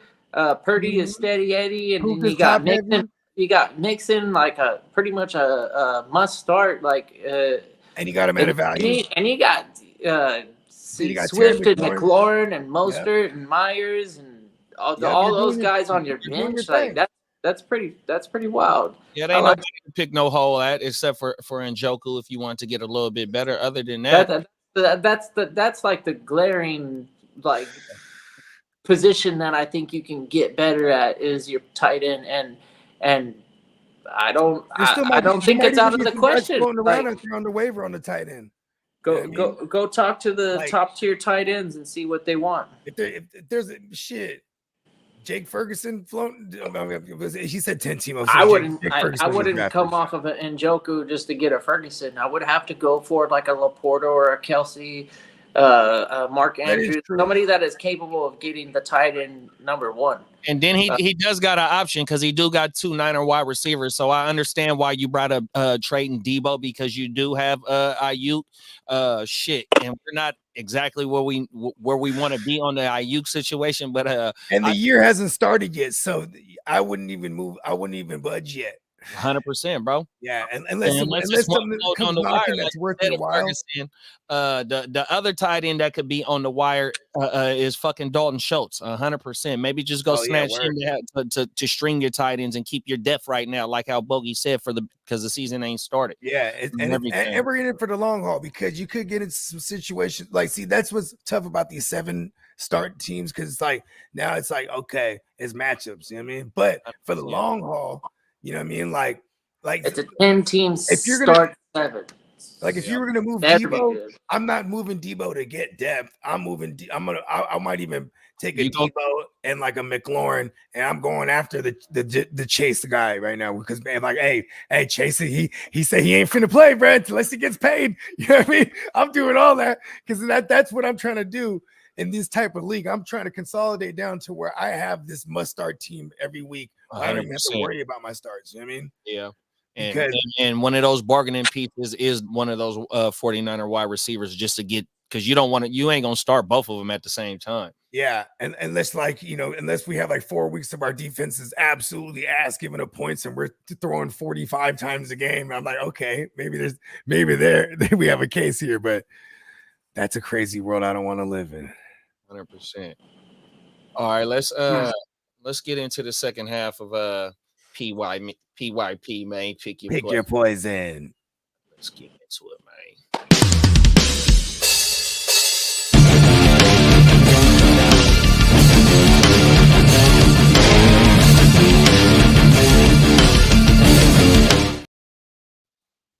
Yes, sir. We got the motherfucking Romeo, Arthur Romeo. I don't know if that's the exact line in the play. You nailed it. Everything, bro. Major than Shakespeare. Well, Tupac, same thing. Same thing, man. We got Shakespeare reincarnated in the Pac, man. 100% versus Josh Palmer. Give me your thoughts on these 2 wide receivers, man. These are both great late round additions. If you come up on any of these guys, you're doing yourself a solid favor of making the right decision, whatever round it might be. Like, I think we're talking double digits sometimes in some of these leagues. Superflex is kind of like where I live in, and that's where these guys are going. And I always feel because I take them both. I target both of these guys, and when I get them, I feel confident that I've got a late round starter. Somebody that isn't going to sit there and collect dust on my bench and then just kind of like be like a plug and play. These are going to be legit options. Romeo Doubs with Jordan Love, that's a thing. And then Josh Palmer with Justin Herbert. We've seen it be a thing. Yeah. So this is probably the hardest decision for me so far. Out of our PYPs, but give me fucking Romeo Doubs. I'm with the Doubs train. I believe in the Green Bay Packers. I think they can get into the playoffs. Where the Chargers, they're probably a cellar dweller again this year. I don't think they make the move up and do it. Jim Harbaugh isn't gonna rah them up. Nah. Good old Jim. Nah, and like they just trend in the wrong direction. Like the the Greg Packers, Roman the right Packers off the are the Packers are doing everything they can to get back into the playoffs, and we've seen that when they played the Niners, that was a really competitive game. And I think they're hungry to get back there. And guess who was the fucking number one option in that fucking They game? decimated Romeo the Doubs. Cowboys. The Cowboys were one of the best teams last year. They straight destroyed them. Yeah. And Romeo Doubs has been that guy in the times that matter most. They got a lot of weapons out in Green Bay, you know but me, I think Dobbs is the guy Wherefore art thou Romeo, bro? You already know Yeah. me. That's a slam dunk for me. It's I I love Josh Palmer, and there's a lot of instances where I'm gonna take Romeo Dobbs a little ahead of the curve. You know what I'm saying? Like I'm just, you know what I mean? Maybe like if he's around a late round 10 guy and I'm early in the round 10, I might go ahead and grab my Romeo Dobbs because that's the guy that's like you said, he might not just be like a streaming option on bye weeks and shit. This could be a guy that you actually get into your lineup on a consistent basis because he's the guy I mean, I love the Jaden Reed. It's more expensive, far more expensive. And I'm just going to take the guy who's had all the chemistry with Jordan Love and didn't have to bank on having a lack of a run game. You know what I'm saying? Where, you know what I mean? Like where there's a volume in passing. Because if they're going to get efficient, it's going to be with Romeo Dobbs. You know what I mean? Yeah, 100%. Yeah, I'm going to go Romeo too, even though Romeo's target share and his target rate are under 20%, in which, that's why I said if they're going to get efficient, it's going to be a Romeo Dobbs. And Spencer also said this on one show as well. Shout out to the guru that they do spread the ball around, and they had 7 receivers that did have over 40 targets last year. Even though over 40 isn't a lot, but it was 7 pass catchers that had over 40 targets. But he was hell of injuries too, though. That was crazy. No, fact. I didn't realize that's a good stat. And Dobbs, bro, he had 17 red zone targets on 9 receptions, and that was 14th in the fucking at his position, bro. So with him having the red zone targets and having 8 TDs last year, and he had. I think it was only one game that he had double-digit TD. He had it was week 1 where he had 2 TDs. But it seemed like every other game that motherfucker was scoring a touchdown at certain points. You know what I mean? Because he had them bundled up. You know what I mean? Like I think he started week 1, he hit for 2 right out the gate. But like he was on the hammy, so it was just all efficient shit. Like he got if he got 5 targets, he caught 4 of them hoes or some shit like that. It was like insane to start out. But once 100%, and he was number 1 in targets last year on the team. But you brought up Jaden Reed. Jaden Reed is going higher, and Jaden Reed was second on the team in targets. Yeah, and Jaden Reed has got a little bit more flexibility. Like the offensive coordinator can do a lot more things with Jaden Reed. So that's probably why you see Jaden Reed go like 3 or 4 rounds before Dobbs, but the value of 3 and 4 rounds, man, I don't know if it's worth it. Like to wait and get Dobbs, you might be hammering yourself a fucking a route to the fucking playoffs with because the guys on the Green Bay team are guys to target, almost every single one of them. Romeo. Yeah, and then like you said with the efficiency, his A dot was 11.7, and with the targets that he received, the 96 on the 59, that shows you that he's even though he had 14 deep targets as well, it shows that he is more of a short to intermediate route to move the chains like type. And he's gonna Jordan Love is gonna tend to favor that 100%. Because if he learned anything from old Wiley Rogers, you know what I mean. You got to pay attention to your chain mover. You know what I mean? Facts. But also Wicks is a hot commodity in that wide receiver core too. And Wicks might. Yeah, and if you're a Wicks truther, you gotta be celebrating every time you hear Christian Watson's banged up because I think that's the guy who's gonna slot in there. But also I mean shit. He's gonna be one of them 20-yard 8-out guys. You know what I mean? Like it's just not gonna be reliable to me. Love him in best ball. Dial him up. Fudge Packers. I so every day. Let's get into the next one, bro. Shout. Said book Duchenne a QB that shares a sign of good quarterback. He's looking for a wide receiver open, not a superstar to get him stats. Talk about it. Let's go. 100%. Let's get into it. Next one. I'm moving slow. My bad. Nah, it's all good. We got our first quarterback duel. Talk about it.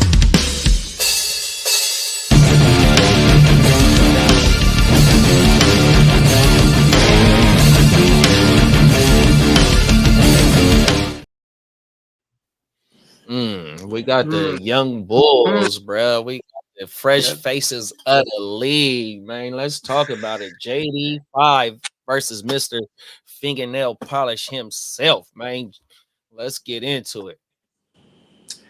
And you know, real pimps, they get their nails done, but the polish is a little different. No, 100%, man. I'm all for manicures and pedicures, man. Especially if you're around and you walking around with sandals on with no socks, man. You got to make sure your dogs look good, man. And you know you're well. Lying.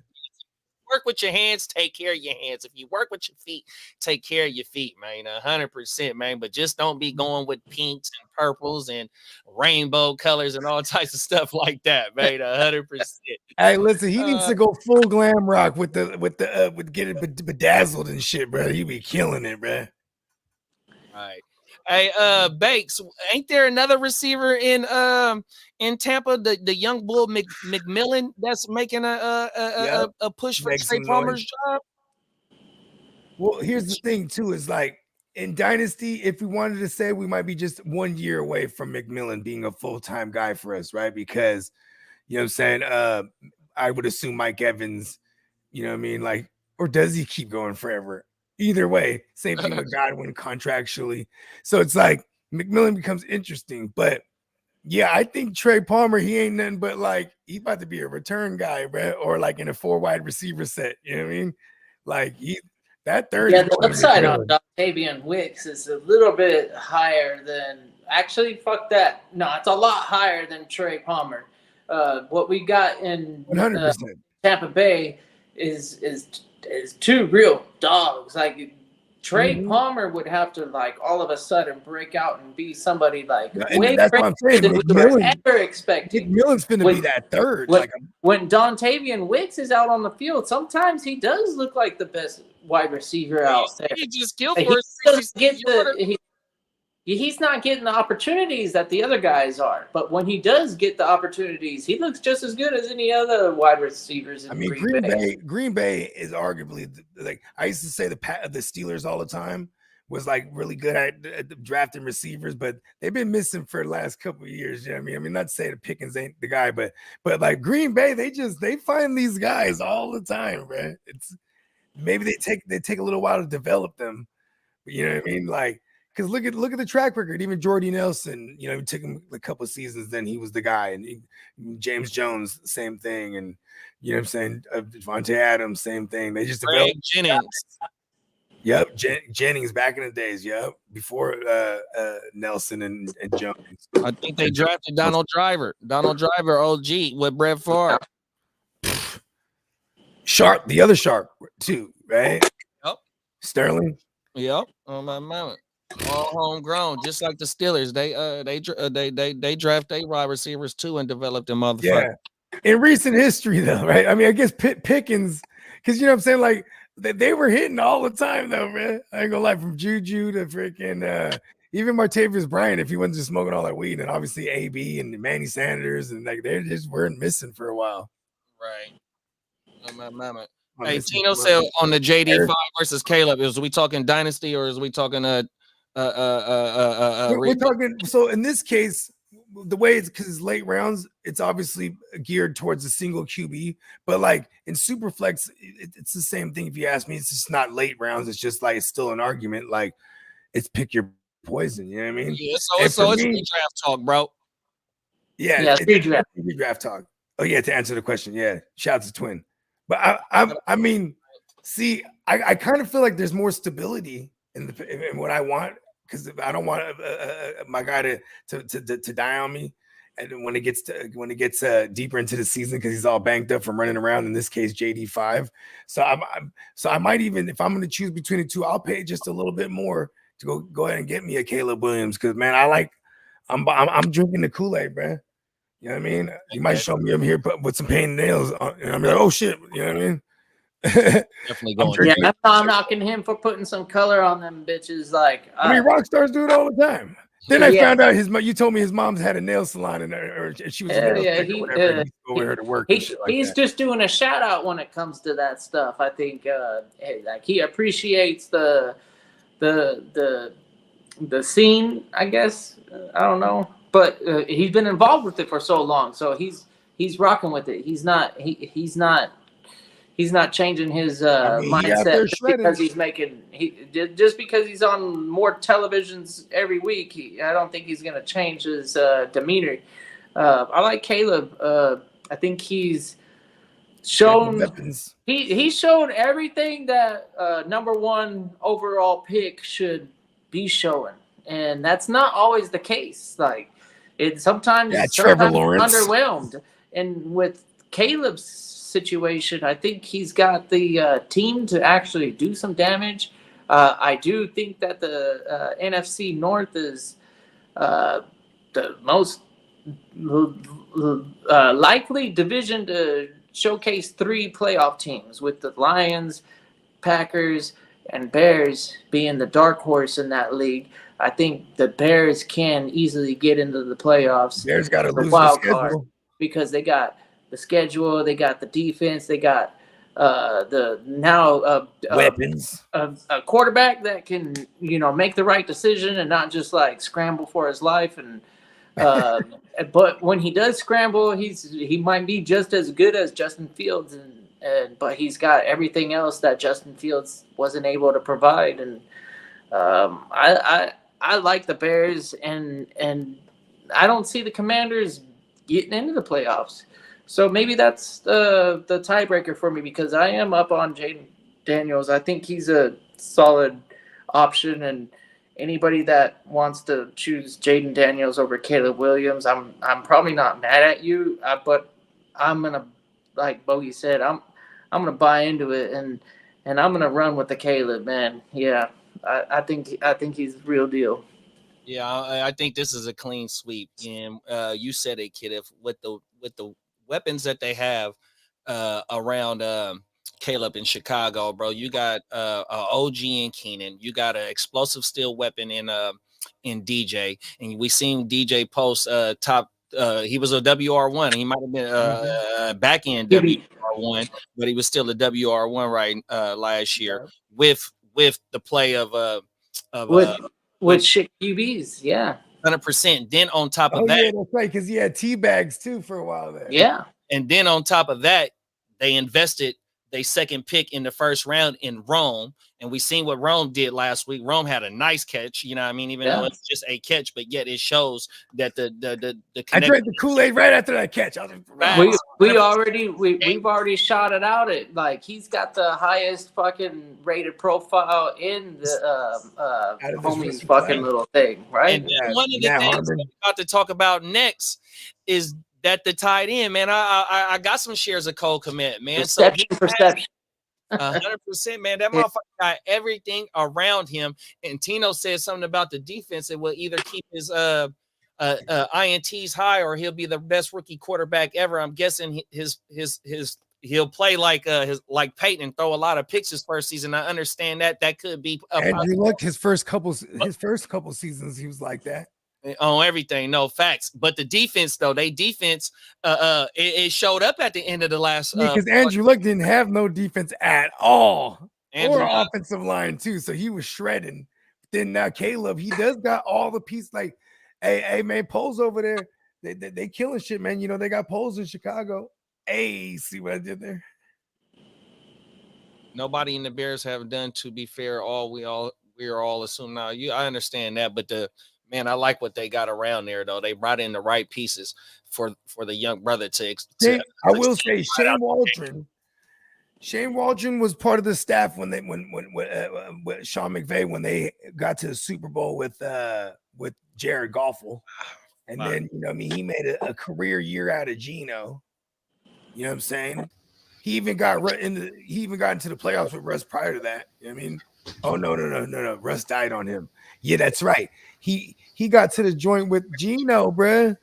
You know what I'm saying? So now he got Caleb Williams. So I'm just, you know, I think they're in safe hands here, especially when we're talking fantasy. You know what I mean? Because we've got some output out of those guys. You know what I mean? Under Shane. And he's just looked like the part. Like he's looked the part of a number 1 overall pick.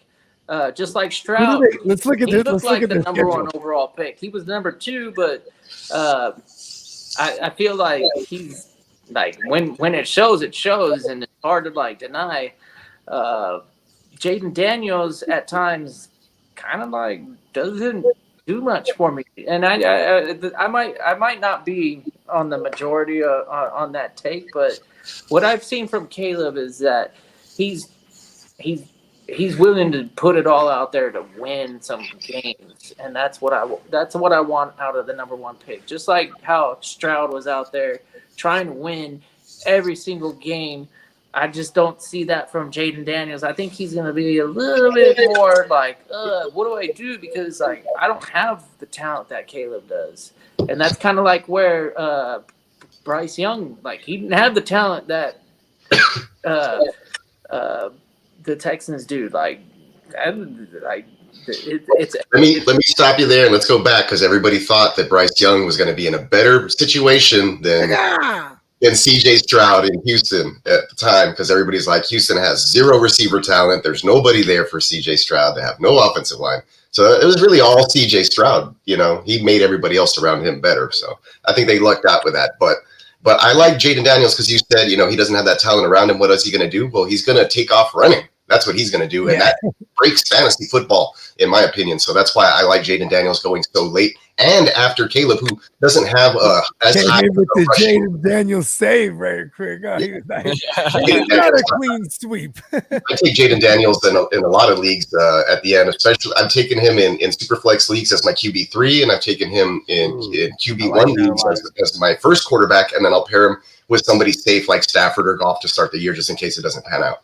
Okay, so let me ask you a quick question, Peacock, because like I was having this argument with my guy yesterday because I was like, you know, recency bias definitely affects how people approach drafts from year to year, and I was like, I haven't done any Superflex actual drafts yet, but I'm like, I feel like the QBs are gonna fall this year. You know what I mean? Like QB2, like you know, the second tier at least. You know what I mean? For like, sure. The top 6 is going for sure when they go. You know what I mean? But I'm not drafted like 8 times yesterday because my home league is drafting in like a week and a half from now, and I did horrible last year. So I'd had a great draft. I just traded all my great players away at the wrong time. So that's another story.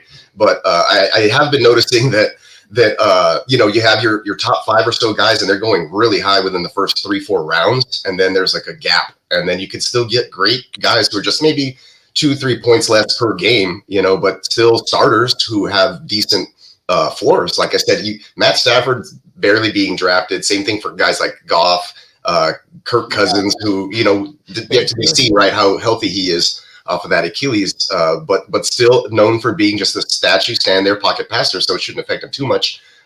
Even, you know, there's a lot of guys that you can get late or at the end of your draft or even undrafted that you can kind of plug and play and stream at times. So, yeah, definitely the QB2s are dropping off. Okay. Is this crazy? Because I feel like everyone would do this. Everyone's going in the single QB. People are going Caleb over Baker.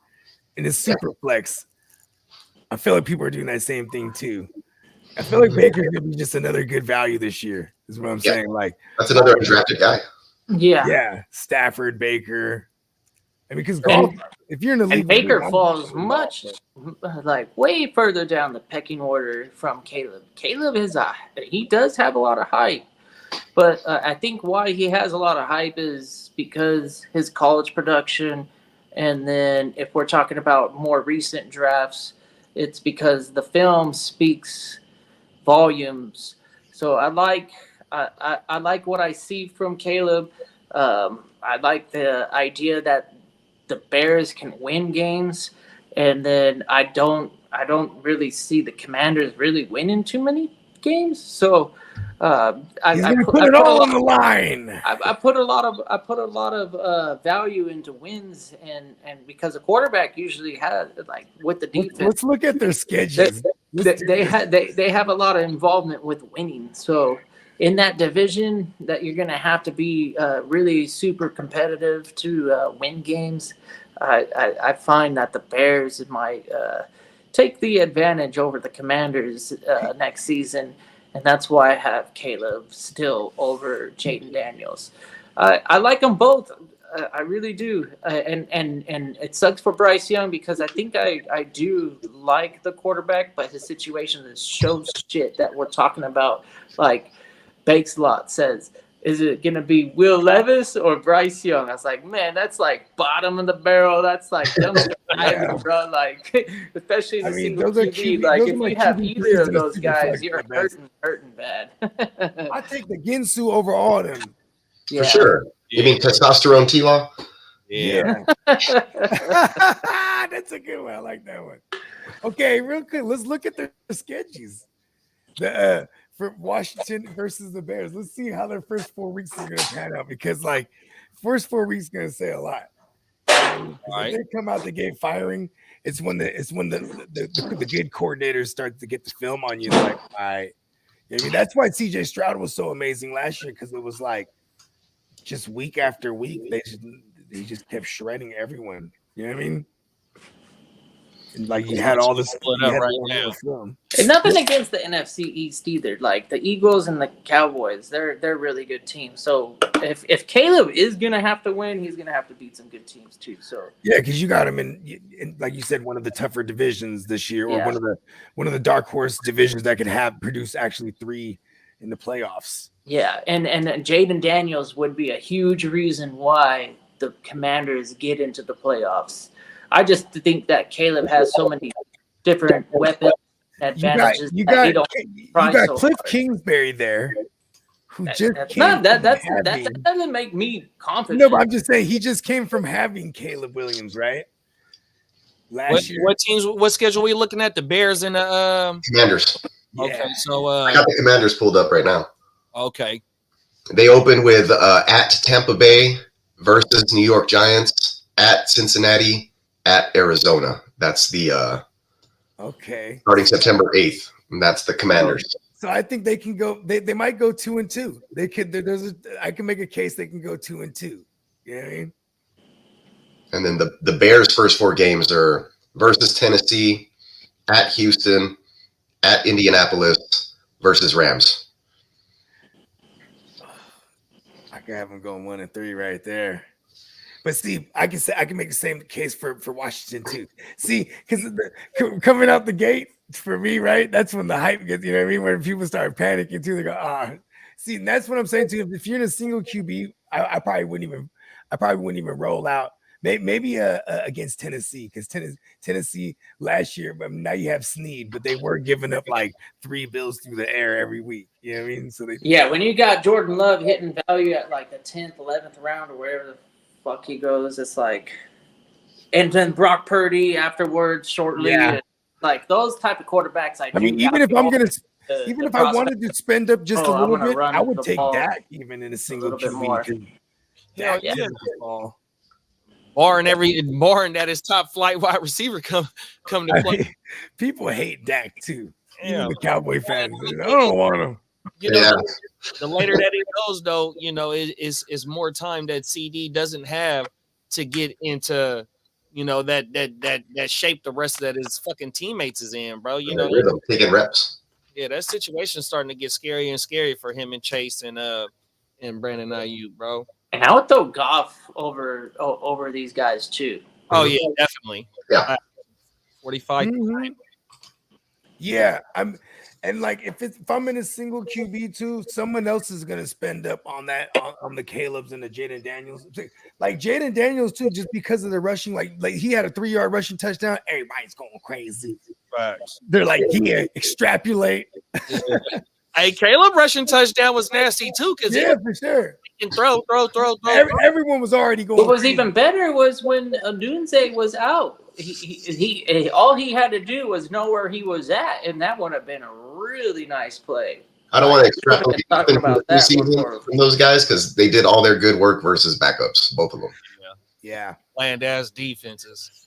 Well, we'll see. They're gonna come out and they're gonna be like rookies, bro. They're gonna look like rookies. Even CJ Stroud, his first 2 games, you go back and look at him, he looked kind of rookie-ish. You know what I'm saying? So it doesn't just happen overnight. Like 30+ times, though, right? We've talked a lot about rookies in this episode, and I do like the rookies that look a little bit more ready right off the bat. Like Brian Thomas does look ready. Bo Nix. As opposed to like the key. Bo Nix is really good, bro. I'm not gonna lie. Like, Bo Nix does look like the plays like where he can read them like that, close to line of scrimmage, like first 2 levels or whatever, make them quick. 1 or 2 reads. If not, he can run. Then like shit, man, keep it like that, and you look good. You know what I mean? Keep it within where he can play and where the offense develops for him. And guys are open. Tim Patrick looked like a fucking superstar, like he had missed the last 2 years of. Tim Patrick always kind of looks really nasty. Actually, I love Tim. I'm a San Diegan, so when he played in SDSU, it was great to see him get drafted. And shout out to the Aztecs. Hell yeah! And then like all of a sudden, like he's not a household name because of injury history, but everybody's picked him up off of waiver wires. That's for sure. Put some money on. Yeah, I missed out on the Tim Patrick wave after that game. I was like, and I'm an Aztec dad, man, proud parent, man, 100%. Oh yeah, man! Congratulations! She just graduated, huh? Last year, last year, yeah. She just moved back. That's what you're saying. 916 backwards, man, 100%, man. Talk about it, man. Let's get into our last 2 PYPs, man. Let's do it.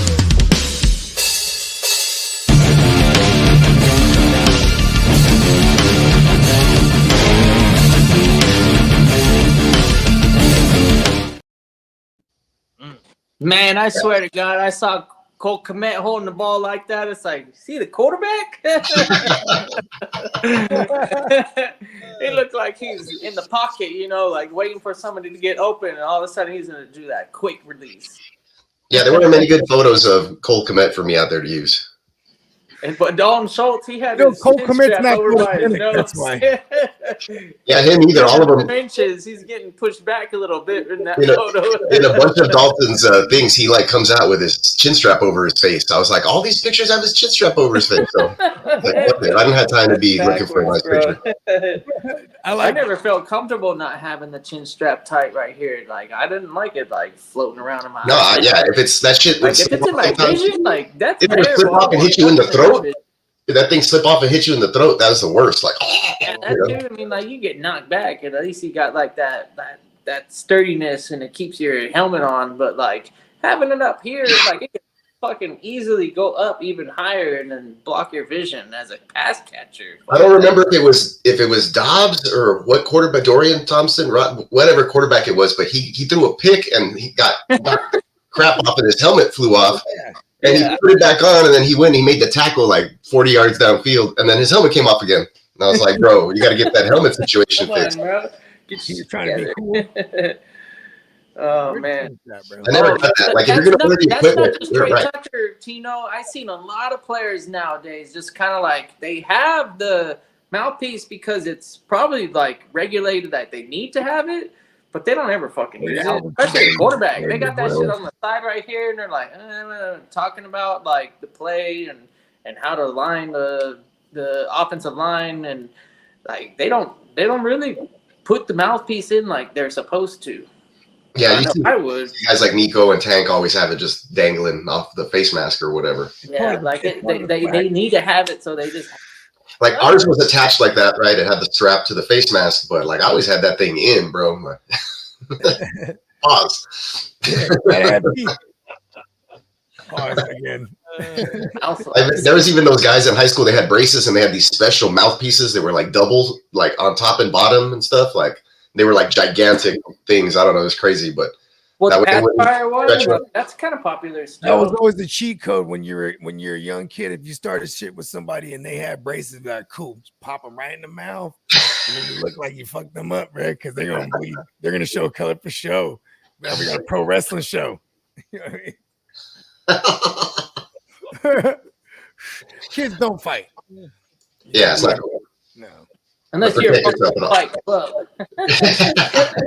Protect yourself at all times. The first rule of Fight Club, man. That's what my kids in karate. That way, like nobody mess with them. They're like, "Oh shit, he's in karate." They'll just stop. You know, like, we don't want to mess with him. That's just enough.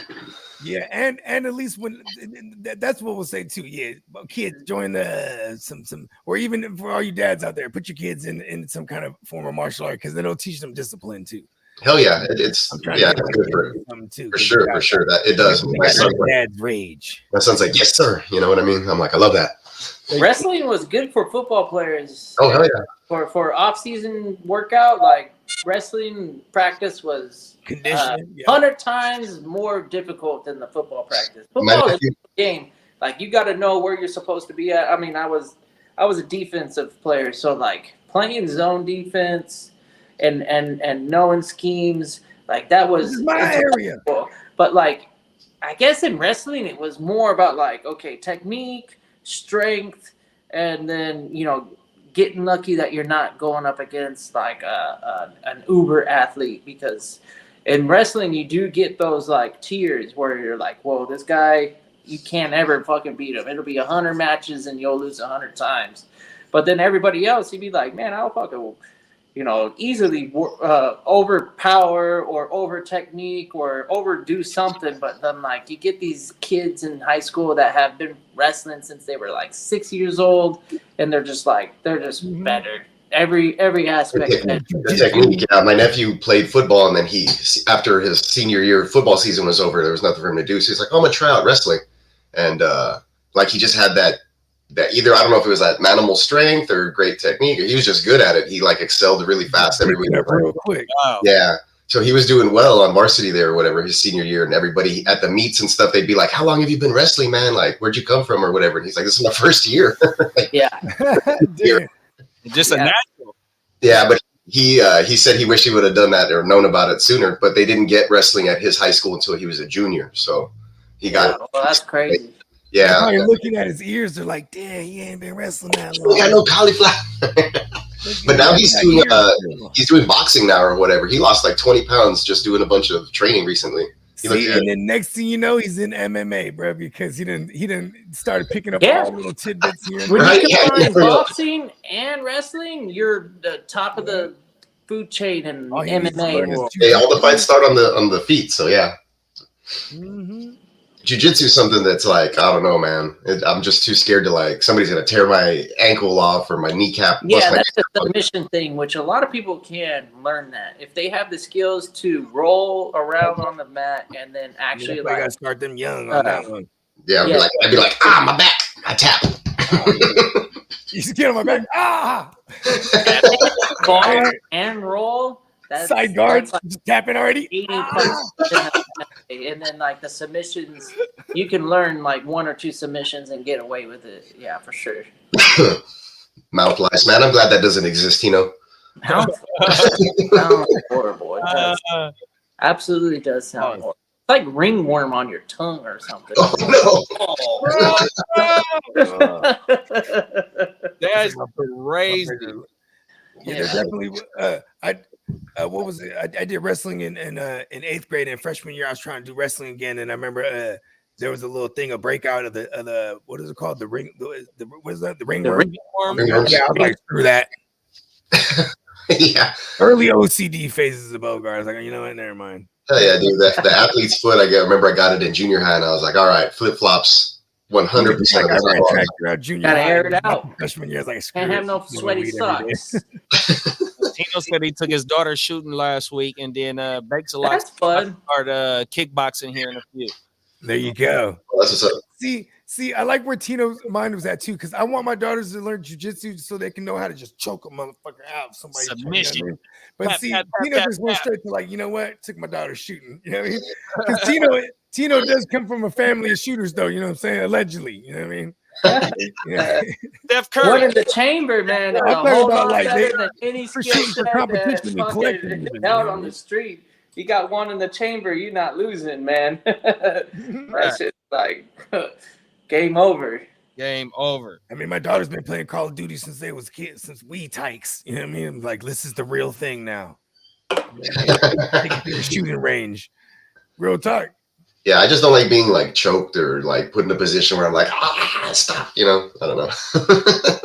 I'm practicing that every day. I'm diplomatic anyway. You know what I'm saying? I tend to not get myself into those situations where you got to be able to diagnose those from afar these days, right? I was a young, more rambunctious version of me, though. You know, non-confrontation. I ain't trying to get in no fucking scrap. No. And if I am, I'm throwing first. That sucker punch lands like 99% of the time, bro. And the only time I'm getting in a scrap is if if I have a homie that's like getting like his shit like knocked around. Like I never feel like I have to defend myself to that point. I always try and stay away as best as I can. But yeah, I'll jump in if I feel like this is a situation where I can be helpful. Yeah, I guess, you know. But for me personally, if it was like a personal attack on me, I'm gonna try and find my way to avoid conflict as much as possible. Yeah, that makes sense. When you get older, you start doing that a lot more. I feel. Yeah, you know, when I was younger, I was like a inanimate object in the sock kind of guy, or we go to the homie's house, get a bunch of tent poles. Like, where's the old 1980s tent pole set? You know what I mean? We go out there like the fucking warriors and shit, like the movie, like the new version, though, in the hood. A bunch of melee weapons.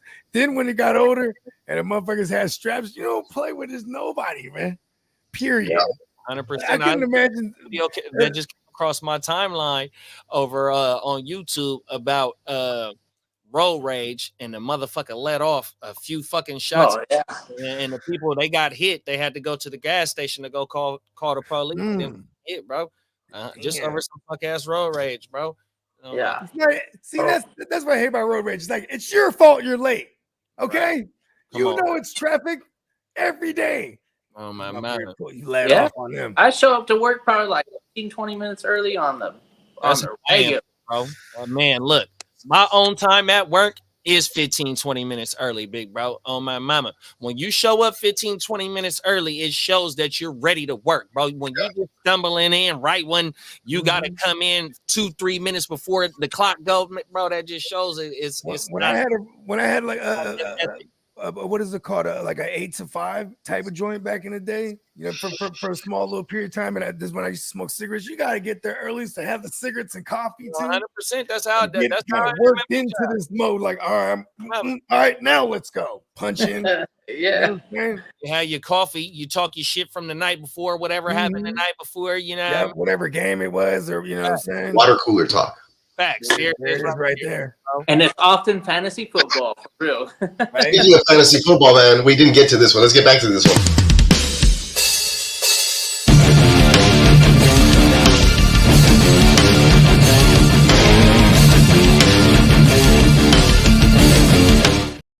We started talking about how they looked. I know. Yeah. We're like, oh, the pictures are so cool. That's all we said so far. That's right there. What's that? That's the motherfucker. Oh, see, I'm about to take us the wrong way. My bad. Go ahead, y'all. It's right there by fucking Woodland and all that.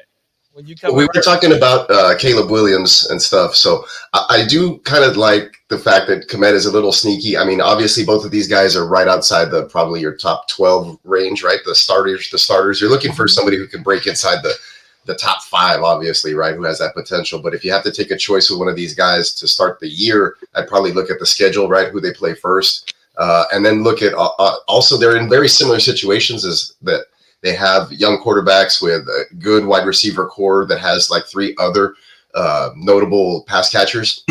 I would say that, you know, Keenan Allen's probably a little on the older, slower side, and Stephon Diggs is still, you know, has a step on him. He's a fat fuck. From what I understand. He never was fat. He ran a 4.6 40 every day. But yeah, but have you seen him lately? And he's a 230, and I'm like, he looks really sluggish out there. Like, that shit's heavy. He's on the deep dish. He's on the Italian beef. He's looked a little slow this preseason, to be honest. But so that's where I'm thinking maybe Komet can, you know, creep back in and get some favor here. We've seen him do it with other quarterbacks in the past, putting up like 600-700 yards, and he's done well. So if you're hoping that Caleb Williams can come in and be an improvement over those guys in the past here in year one, then I wouldn't see why Kmet wouldn't put up the same kind of numbers he has in the past, right? But then, of course, you have Dalton Schultz on the other side, who's just been old reliable. And then you saw him already this preseason. I think he had 4 passes that he caught in this last game, become kind of the security blanket for CJ Stroud underneath a lot of times, because he's a bigger target over the middle of the field. And you will see him and Stephon Diggs kind of trading off, right? But a lot of times it's going to be the guy who's an afterthought in that offense for both of these teams. It would be the tight end. So they could both be really sneaky and finish a little higher than what we would probably expect or where they're going in drafts right now. And I will say for Kmet's sake, rookies tend to lean on a tight end as a safety blanket, like we saw rookie Stroud do last year with Schultz.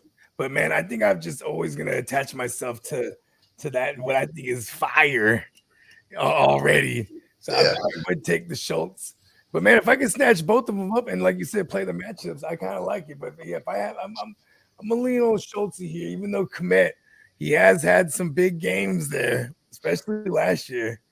If I'm in leagues where people know, like they know me, and they're gonna try to snipe me on my Houston receivers, then I'm definitely not leaving the draft without Mixon or Schultz. Then you know what I mean. I want at least one piece of that 5-headed monster. So I'll take that as it comes there.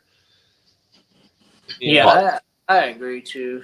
Schultz is a part of that Texans offense that I covet. It's like, if you can get a piece that is a playmaker, then your risk to reward is super low. Like you can start with confidence when you got a Houston Texan, whereas a Cole Kmet, you're gonna have to bank on Caleb targeting him more than 6-7 times a game.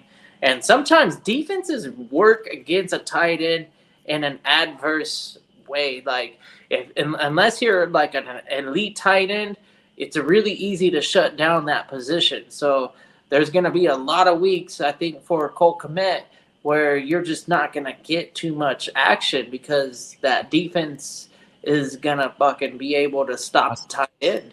And they don't shy away from stopping the tight end. That's like the way that the defense works. It's like stop the tight end, we'll blanket coverage, and then just kind of like double team on the line and press and make sure that tight end can't get open, and force them to be a blocker or a decoy, because that's what good defense does to a tight end. They make him one-dimensional, and with the wide receivers that the Texans have, like if you start to focus too much action in the box and try and like really stop the tight end, you're leaving yourself in a vulnerable position, because they got 3 receivers right now, and you can talk about the 4, 5, and 6 because they've been balling out. Like Noah Brown has already done his thing, and then Xavier and forgive me for not knowing him off the top of my head, but he's had a really good preseason. Hutchinson. Yeah, Hutchinson's been doing his thing too. Like there's just so many options that like the preseason darling. Yeah. Mechie had a good game this last game, and Schultz did too. I think they were backed up to like the 1 or 2 after a Stingley interception, and they dropped back, line protected very well. Schultz became open over the middle of the field, and I think he picked up like 27 yards on that one catch. So, just to get him out of there on first down. So really good play call, good hold up by the line there against the Giants starting defense, and then they were able to get that drive going. It stalled out, I think, or was it the first drive? I think it might have been the first drive, but either way, like you're talking about, really good offense. I think Schultz is probably going to get a little bit more involved. Actually, I mean, they extended him. They brought him in on a 1 year, and he was one of the first guys to get extended. So he's definitely going to be an integral part of the offense. And then when CJ Stroud was being talked about, positional players, right? Obviously, your 3 main guys, but he did mention a 5-headed monster, and so it's Mixon, his 3 receivers, right? And the 5th guy he's talking about is Dalton Schultz, not himself. So he's still going to be, I think, highly involved. We saw last year in crunch time and a lot of go-to plays, it was Dalton Schultz and near the goal line kind of things. So he either came down with a touchdown or put him in position to score a lot of times late in the season. And I think it's only going to get better here in year 2. You can tell because Dalton talks about the team, the way he talks about the team versus the way he talked about anywhere else or where he's been till now. You can just see a big difference. And so maybe you're going to get better play from him. And I saw it this last week. I didn't expect it, but I was like, man, this guy's open again. Oh, he's open again. So maybe it's just against, teams that are bad versus tight end. Maybe the Giants are going to be one of those this year. I'm not too sure, but but we saw it real quick. And in one quarter, we also see, we saw some glimpses of Cade Stover and of course our guy Brevin Jordan, who do get in there, and Brevin can get in there and make some big explosive plays at times. So that could take away from Dalton as far as that. But I think when that happens, they're both on the field regardless. So I think that's what I was thinking too. When you bring up those names, it almost feels like they're running a big, and then that they have the 2 tight ends, and they bring. I would think that they bring Diggs off because I don't want you to take Dale off the field. So you would bring Diggs off the field, bring in a second tight end, and then make the defense favor the long game that Nico and Tank Dell provide, and really like bring out the defense is going to have to call timeout a bunch against the Texans. Yeah, there'll be mismatches. Formational issues for people. The defense is going to get on the field, and they're not going to like what they have already called out there. They're going to have to make adjustments. There's going to be a lot of timeouts called when you're playing the Texans. Bobby Snow.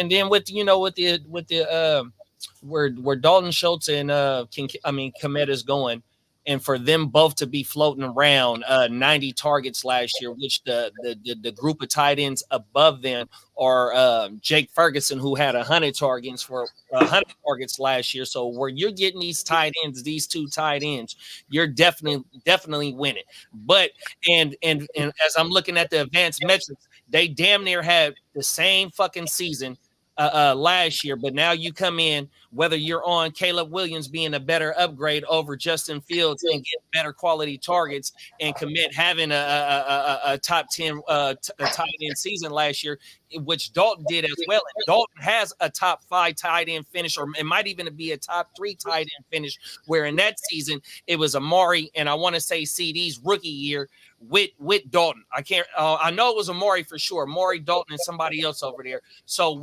even though you add more weapons into the play of where Dalton is, I still love Dalton tied to CJ Stroud. The more mismatches that it presents, like you guys are just talking about, to double back off that point right there. But like I said, Dalton has done it before. I'm not saying that Kmet doesn't have a great upside, great potential, especially for this season. But I would rather draft Dalton Schultz on shameless plug on the hard to start fucking shit. I got a video on Dalton Schultz, 100%. Just dropped that like 2 months ago, so y'all go check that out if you get a chance. Definitely check that out. Good looking, big Brad. Cole Kmet is probably going to be a reason why Caleb could potentially finish in your QB1 talk too, though. So I don't knock the idea of going after a Kmet, but it better be after Schultz is off the board. So if Schultz is on the board and you've got Schultz and Kmet in your lap, then you're going to take Schultz. And then you're going to thank us because we're all on the same page here. And there's a reason why we're talking Schultz over Kmet. Not that Kmet isn't going to be a valuable target in drafts these upcoming weekends or whatever you got ahead of yourself. But you should value Schultz higher and really overall value the Houston offense higher than any offense. Anybody that's a playmaker on Houston, you should be targeting them. If it comes down to it where you have to reach to get the certain guys because you're on the ends. I hate the ends. I like the middle. But if I'm picking 1 overall or 12 overall, I'm not afraid to reach and get the guys that I want. And the guys that I want are on the Texans and the Lions, the Rams and the Eagles. So get those guys. Yeah, you got to attach yourself to some good offenses. So that's definitely a good rule of thumb for the tiebreakers and things like that. So I'm in agreements there. I think I'd seen Tino say something about Texans 11 to 12 personnel. Yeah, I think they ran it not too much more than most. I think it was something in the low 20%. So they're in I think that. Schultz is their tight end for sure. Yeah, but they're they have talent outside of Schultz, but. Yeah, for sure. They have Brevin Jordan, and they drafted the rookie Cade Stover, who was C.J. Stroud's tight end in college. And we saw them connect on a big play in the first preseason game that they played together, which was the one before this one. And then you saw Brevin Jordan the week before that have a lot of targets and catches. And then this last week, it was Dalton Schultz. So the tight end position is going to be a featured one in the Texans offense, I think. It might surprise some people. But the main guy there, or the number one guy there, is Dalton Schultz because he can block and catch. Brevin Jordan's more of just a pass catching option. His blocking isn't as great. And then, of course, Cade Stover's a rookie. So we'll see how that goes. And you're going to have to take off you're going to have to either take out Tank Dell or Stephon Diggs. Like, those are 2 guys that you don't want to take out. Yeah, for sure. So I think their 12 personnel probably dip this year. I think that they were probably hovering around like 50% with the 11 personnel last year, which wasn't really high because they were trying to establish the run and really get that going. It never really worked for them last year. So I think we will see them now that they have, more weapons, go lean into the 11 personnel with more wide receivers and get it done that way. So the one tight end who would be on the field would be Dalton Schultz in those cases. So you'd see more of him. Yeah, I'd see them probably going more towards the league average. I think the league average is like 65, 67% in that 3 wide receiver sets. So yeah, I think the Texans will probably be somewhere around there. And then you'll see 12 personnel, probably closer to the goal line, maybe, but not necessarily all the time. Because you still see them in a shotgun 3 wide receiver sets around there a lot still. They're willing to pass the ball or run out of that formation shotgun. So I think that you'll see that probably closer hovering to like the low teens, like 12, 10% this upcoming season. So, all the weapons are going to be good. Like I said, they're going to use those 5 guys. And the best way to use those 5 guys is to have all 5 of those guys out on the field at the same time. Sure. Yeah. Let's do a couple quick hits on some questions in the chat. Njoku or Schultz real fast? And I like Njoku's athletic ability and the way he played last year. Hopefully they figure it out and they just target him and make him a feature of that offense. You don't have a bunch of weapons like the Texans, so they need to lean on Njoku. And if they're smart, they'll do that. And then you're getting him in a value because he's a freak athlete. I agree. I think Njoku at the end of the season, he was posting up like some insane numbers, like 5 for like 7 weeks straight. And when you look at the Browns offense in general, like they don't have a whole lot of options, and like to piggyback on that idea that the Texans do have other options. Njoku is probably one of your better options, if not the best options, outside of like Amari Cooper getting like blanketed, like because Amari Cooper can get schemed out of the system, and when that happens, that means Njoku is going to be available for a check down and like a quick slant, and he's going to get those PPR golds. Like Njoku can get those 10 fucking receptions. I agree. I saw some about like they led the league in like 1 receiver sets. Yeah, like, under Stefanski's time there so far. And when you go up against a defense that's going to fucking eliminate Amari, then that means Njoku is going to be like getting some action. What is the 1 receiver set then? Like three tight ends? Well, they oftentimes run the ball. Yeah, like, for sure. Obviously, right? So.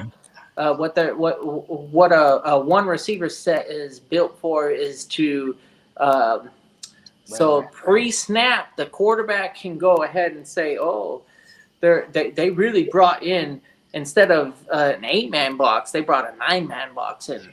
So when you get an advantage on the outside, then that's when you throw it to them. But other than that, it's almost like a decoy saying, "Hey, we expect you to put a blanket coverage, so that means that you got a man on the wide receiver, and then you got emphasis on a linebacker taking the cover 2, and then the safety putting the umbrella coverage." So you got 3 guys on one side of the field protecting the receiver, but that also means that you can't fire off the fucking blitz the way that you normally do with a 4-man or 5-man rush. So what you do is allow the running game to kind of like scheme the blocking, so they can double team certain defenders and create a hole and allow that guy to get that 10-yard burst, because we're always playing for first downs when it comes to the running game. We're not playing for touchdowns. So if you can get that first down, which Cleveland has some backs that can get that first down. We already know that. That's why they got in the playoffs.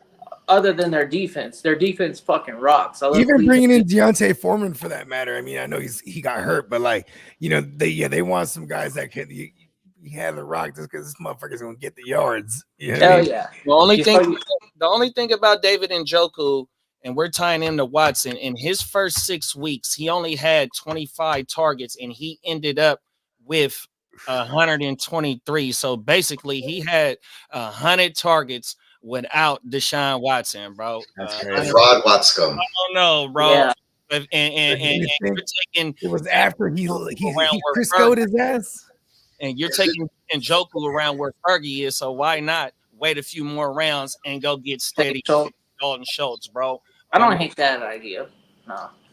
Yeah, but that's because Deshaun Watson hasn't really Njoku's too expensive for that range for me. What we expected. If he gets back to what we expect Watson to have been paid for, to have to do the things that he's capable of doing, then I think he's gonna throw it to Njoku eventually, because that scheme is a running scheme. So the tight end is gonna get advantage like in the passing game. The tight end. Yeah, like he features multiple. You know what I mean? It's like, you know what I mean, like you get rubs, right? So a tight end, what happens is like they act like they bring him in and that they're gonna pass protect. His route precipitation. But once he gets out, if he's such a target. Flacco. He could win against a linebacker, no problem. You almost have to have like an elite linebacker in order to beat Njoku, and not every team has an elite linebacker. Yeah, my thing is just that, like, for almost half the season, he only had 25 targets. That is kind of crazy. At the back end of the season, he goes for 100 fucking targets, bro. It just goes crazy. I just don't know about that. He was Flacco. Yeah. Him and Wacko Flacco watched a bunch of film with him. He's like, this was my old pal Dennis Pitta right here. Facts. Dennis Pitta. Wow, I forgot about him. Questions in the comments. We got Marco who said Terrence Marshall, Kyle Phillips, Ronnie Bell, Justin Watson, and or Nelson Aguilar. Are any of those worth keeping in Dynasty? Congratulations for playing in a deep league. Nelson Aguilar. Also, because is he still on the Ravens? Yeah. Yeah, both of those guys. I don't know about I'm going Justin Watson right off the bat. Like, I think he's going to get targeted early on in this Kansas City wave with all the question marks, with Xavier Worthy being available. Well, dude, not only that, like if Rashee Rice gets suspension, all of a sudden it's like a mandatory amount of games. Like Justin Watson has been kind of like a surprise preseason. He's a 2-time Super Bowl champion, that Justin Watson. Yeah. Was he on the team the first time too? Damn, he might be a 3-time. Neighbors. So Sky Moore. Walker. Respect on their names. Yeah, I had picked up Terrence Marshall, but that second round talent is kind of hard to ignore. But it doesn't seem like they allowed him to get a trade request last year. Didn't nobody pick him up? I don't know about Terrence Marshall, Kyle Phillips. It is what it is. Ronnie Bell looked like he got a little bit of potential, but he's on the man. He dropped a couple from Josh Dobbs and put it right on him, and it was like, he's on the roster bubble already. So it's like, come on, Ronnie Bell, you're out. You might be out of here. Yeah, and the only thing he plays special teams. You know what I mean? So that it might keep him just for that. Yeah. I really ain't gonna say too many of these dudes on here that I'm a really roster. I mean, that's when that actually catch touchdowns from Lamar Jackson. That's one thing he does do on everything. I respect the depth, though. That means that you're playing in one of these real ass fucking leagues that like utilizes these guys that are an afterthought in the homies league or the work league. Like props to you.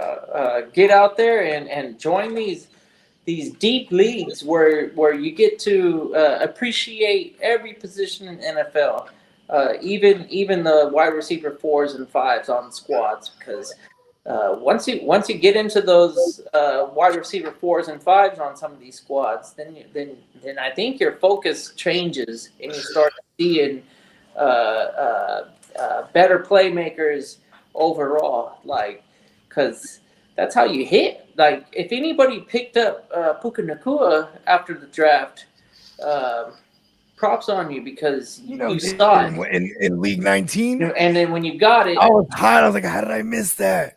I traded for extra fab. I traded a player for extra fab, so I was over the budget. Yeah. And then I used all that fab on Nacua so nobody else could get him. So I used like 101% of fab that was possible. Yeah. In this league, I did the same. When you see it, but I blew the whole 100. The whole 100 that we got. $201 fab dollars on Nacua. Yeah. And it paid off. It did. Oh my mom. Okay, we got another question. Shout out to Nino Pena. I don't know if you guys really answer trade questions, but if you do, just got offered Malik Neighbors for Kenneth Walker. And then he also says, my running backs and wide receiver look like Jonathan Taylor, Gibbs, K9, Chase Brown, Augusta Bust, George Pickens, God and Win in his name, Deontay Johnson, and it got to be Josh Palmer. Yeah. For what it's worth, we always answer our users' questions. Talk about it. Yeah. You got to shout it out. Like, if you have a question, give it to us. We ain't ever backing down. Like, we have an answer and we have a reason behind it.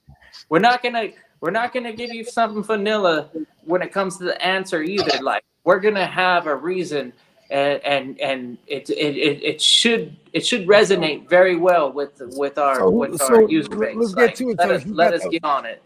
The Walker for the what now? For Malik Neighbors. For Neighbors. And that's an easy yes, because your running back room is completely you got depth, bro. You got not go ahead and test for the I'm sending the Kenneth Walker for sure. Quickly. The upside on Neighbors, I'm gonna load my little man up in the car. Emphasize getting this guy the ball and knowing that he is a true playmaker, and that the Giants don't really have a lot to utilize when it comes to playmakers. He doesn't have to score touchdowns. If you get receptions and yards, you're gonna fulfill the loss of the running back, because your running back squads are already heavy, and then when one of them gets injured or they start to lag behind the field, you can always dumpster dive for. That's the difference between running back and wide receivers. You can dumpster dive for a running back and utilize that asset, as opposed to like trying to dumpster dive for a wide receiver. It's really hard to be successful going into the waiver wire land and picking up a wide receiver and winning off of that guy. Like the Puka Nacuas that didn't get drafted, they're super rare. Like, you're not gonna get wide receiver to do great things. Like you can get like a Pacheco or Brian Robinson or guys that just kind of like fall out of the focal point in drafts and might be there for you way later and be a fantasy asset. Because RB2, we're usually talking like minuscule differences between the RB2s, and a lot of those guys come from the waiver wire. It's like it happens every year. Yeah, Bakes a lot. Shout out to Bakes a lot. He says the same thing. Kid up. He said, "Neighbors ceiling is Garrett Wilson's career so far. All shitty quarterback play will hinder his elite ceiling." But he above 100%. We saw this last week. You know, there was times where he got open and he had to make a crazy acrobatic catch just to come down with it. So he's going to have to use his full, you know, wide receiver potential with Daniel Jones back there.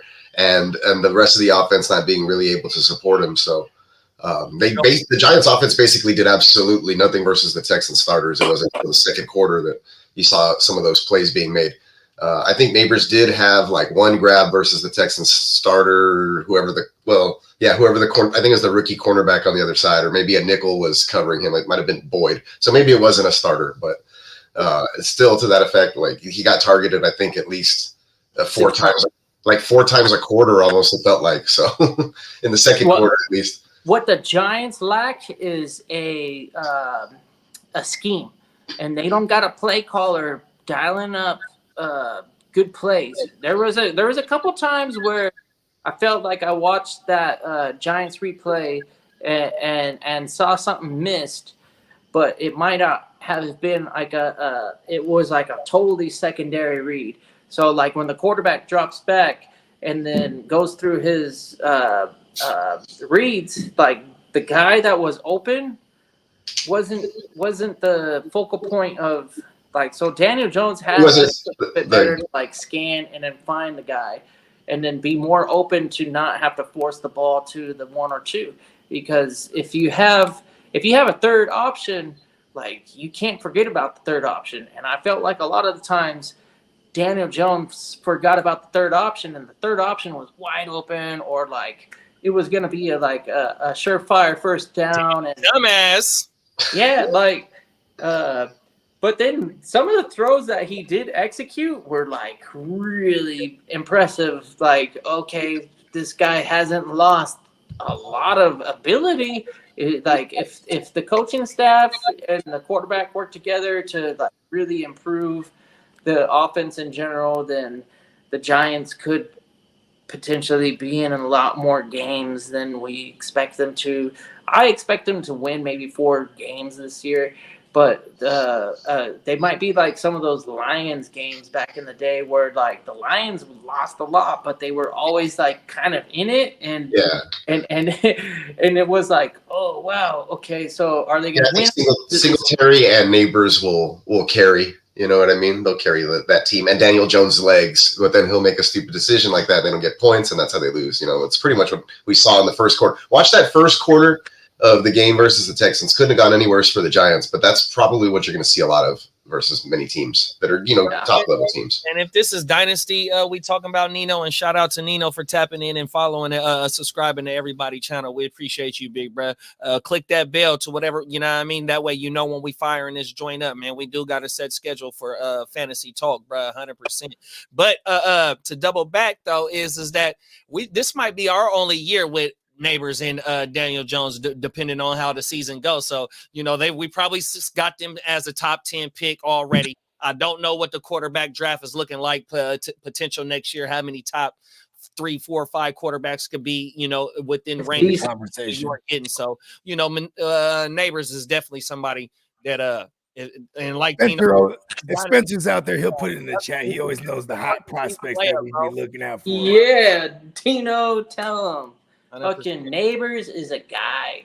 So if you can get rid of a running back and get a Neighbors, then it's facts. It's facts. LSU, let's go. Appreciate you, big bro. Oh my mama. Yeah, shout out to Big Knee now. Yeah, especially since his other running backs are really good. I think that that you could get away with getting rid of somebody like Walker. I love Walker as a prospect, and he can always bust one open, even like a little short screen because they're a team that's going to be trailing. They're not going to run. We're expecting that, I guess. And Sharp. If I was to say Charbonnet, he's hurt right now too, and he really wasn't shit anyway. So like Kenneth Walker, we are getting him like wherever you are drafting him in drafts these days. If we're talking redraft, he's like he's a load carrier, 7th, 8th round. I don't know, somewhere back there. He's a load carrier still. You know what I mean? That we're getting at a value. But yeah, I'm flipping him for a Neighbors because yeah, you got JT, Jameer, K9, and Chase Brown and Gus Bus. So he definitely got fucking bye week fillers as well. Yeah, Bus and Brown could actually turn into something. You never know. So yeah, and your receivers are kind of like you got Rashee Rice, George Pickens. What kind of offense are the Steelers going to be running? Chris Godwin, I'm super high on that guy. I think he's going to be one of your must starts. And then you got Deontay Johnson and Josh Palmer. Like those are going to be a matchup based performance. I mean, Deontay Johnson, if he's nobody healthy, is a that guy lock. can get like 25% target market share at minimum. Like if he's healthy, you know how I feel about yeah. It's like it's the big asterisk, right? Like, yo, if he's healthy, bro, he's a flex and we're killing. But targets are in a dynasty, if you actually convert the target. So man, if Adam Thielen's gonna carry that or just like not be open, then it doesn't matter. Right, no, I understand that, but in this situation in Carolina, I think with Canales coming, and retootling this offense over here, I do kind of like the bright overall spectrum of Deontay Johnson tied to and Brown. I like the blurbs that I've been getting from Deontay is that he's not ashamed to be a fucking Carolina Panther. He's actually motivated and looking to help this team out as best as he can. You better say that. The type of attitude that Deontay is carrying. You know why he said he's a true pro. You know what though? The backup kid of statement. They were saying that about him over there in right? Hell no. The backup kid of statement is what you gonna do when it's your last year of your contract? What you trying to do? Yeah, that's true. Not no more guaranteed money, bro. He only on a 1-year deal. Yeah. Contract, man. He ain't about no house in Carolina. Yeah, Mama, who we got up? Honestly, probably my favorite trade anybody has asked on the show. Walker is so hyped, yet CMC scored almost double his points. Shout out to Keno, bro. Keeping it real, man. Marco from Z Future. Talk about the fantasy leagues. What are your thoughts on Julius Welshoff? I don't know who that is. Tell me about this Julius cat, because I don't know nothing he always about it. Hey, Marco used to always come through with the crazy ass names. I love learning new bits. So there's got to be some European cat that the team's brought in to try out. The conversation. The public conversation does not have this Julian. That's a kicker, right, bro? If it's a kicker, no wonder I don't know. From the 2 to 5 RB is very deep from the 6 to 10 RB on everything. Yeah. Damn. Yeah. Nino said that contract you're gonna bring out a whole new dialogue in the motherfucker, bro. Them is facts. You ain't lying. You got to put that stickums on, man. Scared of you, motherfucker. Deontay Dropson. Hey, talk about it, Banks. Them is facts. Oh, my mama. It's a German IPP player who's on the Steelers, and he's a linebacker. I'll talk about it. Oh, well, the problem with the Steelers linebackers is pretty. Yeah, Marco from the future. He talking. You know what I mean? He's from the soil. Oh, he's looking in the future that he's not even on Sleeper yet because I just tried looking for him and he ain't up there. Hey, what shit? I spelled it wrong. We've been rocking for 2 hours and 37 minutes, man. Yeah, let's put the big bow on it. Oh my mama, man. Go ahead and talk to him, Bogey. Let him know what's going on, big bro. Man, you already know. We got I think we do. We rocking playmakers tomorrow. We got playmakers. I think we got value picks on playmakers tomorrow. Okay. Yeah, there you go. Bargain shopping, thrift shopping. Yeah. Okay, Marco. He says he's on Sleeper. I probably spelled it wrong or something. I don't know. It's funny because when I read that shit, I just immediately thought of Worcestershire because I'm hungry. Steak sounds hella good. Hey, nobody butcher his name. Oh, everything. I have selective reading. You know what I mean? Well, Shaw. But yeah, but you know, we got playmakers. We got catches again Friday. You know what I'm saying? We might have a special edition of the shows on Friday. You know what I'm saying? Because we're gonna be live on location. You know what I'm saying? From a secret location.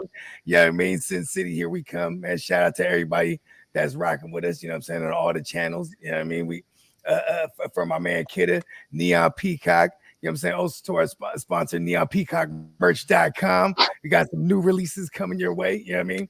And with my man Guccini JD, you know what I'm saying? One of the hardest working, hustling motherfuckers out here in these podcast streets, in these YouTube streets, you know what I mean? Make sure you go tap in with the Heart to Start Fantasy, you know what I mean? I got the weekend wrap up, you know what I'm saying? Back in full effect, you know what I mean? Shout out to Wax, you know what I mean? I know Work's come back soon. Y'all said on the last episode, you know what I mean? And yeah, man, we just got all kind of shit coming y'all way, man. You know, the orange juice and a blunt for breakfast. Shout out to Slim. You know what I mean? Make sure y'all go check him out from a fan's perspective on a Boogie TV. You know what I mean? And yeah, just mention anywhere you consume your music. Bogart, Scott, free on everything. Spotify, Apple, all that. Give me money. Talk to him, kid, and let him know what's going on, big bro. Go check out Bogart Scott Free for real. Like that's gonna be a game changing on your playlist. Yeah, like say it. Like it's fun stuff, and you can like rock it, and then fun. you can you can rock it, and then people will be asking about it, but like, wait, what is that? And like, tell them about it, like, because it's fun. We're one of the only channels where you can actually hear some unreleased shit. You feel me?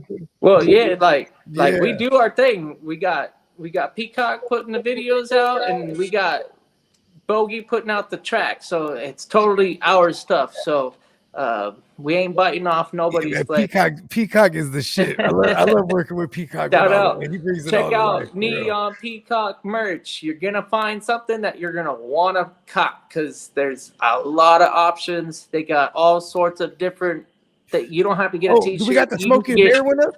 You can get all sorts of stuff there. It's crazy. And what we do is we appreciate football, so it's not just we love Houston. I love Houston, but it's not just Houston on that storefront. On that thing. Check it out. Yeah, you'll see my Jets gear. I plan on buying some of the Breece Hall stuff, and I've already got the Sauce Gardner stuff. So. Yeah, I'll have a jam for every team, hopefully. So we're getting close. We're getting close. So you scroll through the whole site all the way back to the beginning. I got some obscure teams on there and some older shirts, styles, and designs that are still pretty funny. Pretty soon, your whole fantasy lineup is going to be on neonpeacockmerch.com. Oh, for sure, for sure. And definitely the top 12 to 24 fantasy picks, there'll be a shirt for them each individually. That way you can rock something. Maybe I'll start putting some fantasy team name shirts up there too. That way you can, rock some of those, some funny ones. Customs. Yeah, and thank you, JD. JD rocks fucking. He's the most realist fucking guy in the game. You can't get any more real when it comes to the takes of fantasy football. He's been doing it for a real long time, and he's veteran in the game. He's a super veteran. We've been doing this for a long time, and JD, he's gonna give you everything you need, and I'm just glad to be rocking with these guys, and just be tapping in, like, subscribe, put your noties on, get back here whenever we're on. You're gonna be entertained, and you're gonna get some good info. Facts. There it is, right there. What's up, big bro? Couldn't have said it any better right there. Isms, man, isms. And just like that, just like Kid have said, man, tap into neonpeacockmerch.com. Check out the videos. Check out my YouTube channel. I have all of Bogart's music videos up there with some lip sync cartoons, custom painting. Tap into my Instagram, MilesPeacock24. Get at it. And I know Bakes tapped in with me a little while ago, hit me up, got his number and stuff. I'm going to work on a design for a little project he has coming up soon. So be on the lookout for that too. Let's go. I'm gonna fire it off with the commercial and then the countdown, bro. We up out of here, man. Peace. Peace, y'all. Tap in tomorrow night, Wednesday, 6 p.m. Pacific, 9 p.m. Eastern, man. Playmakers. In the middle of the country. I ain't forgot y'all, man. Talk about it.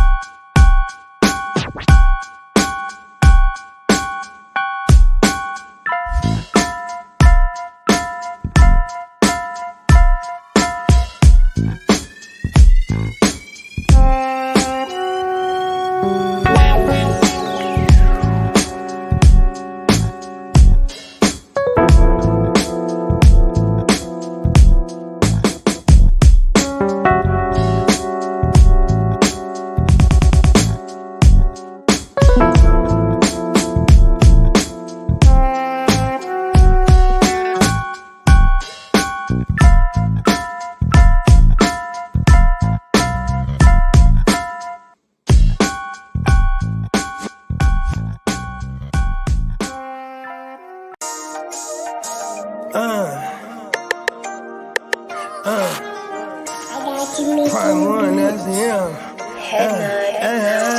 Sky. Thought you thought, but I wasn't born yesterday. All I do is ball. You goofies underestimate. Heavyweight bag, step on your weight class. I done moved across states, blood I can't cap. Strap with it on my pivot, clocking digits. Rock hard and I ain't even in the kitchen.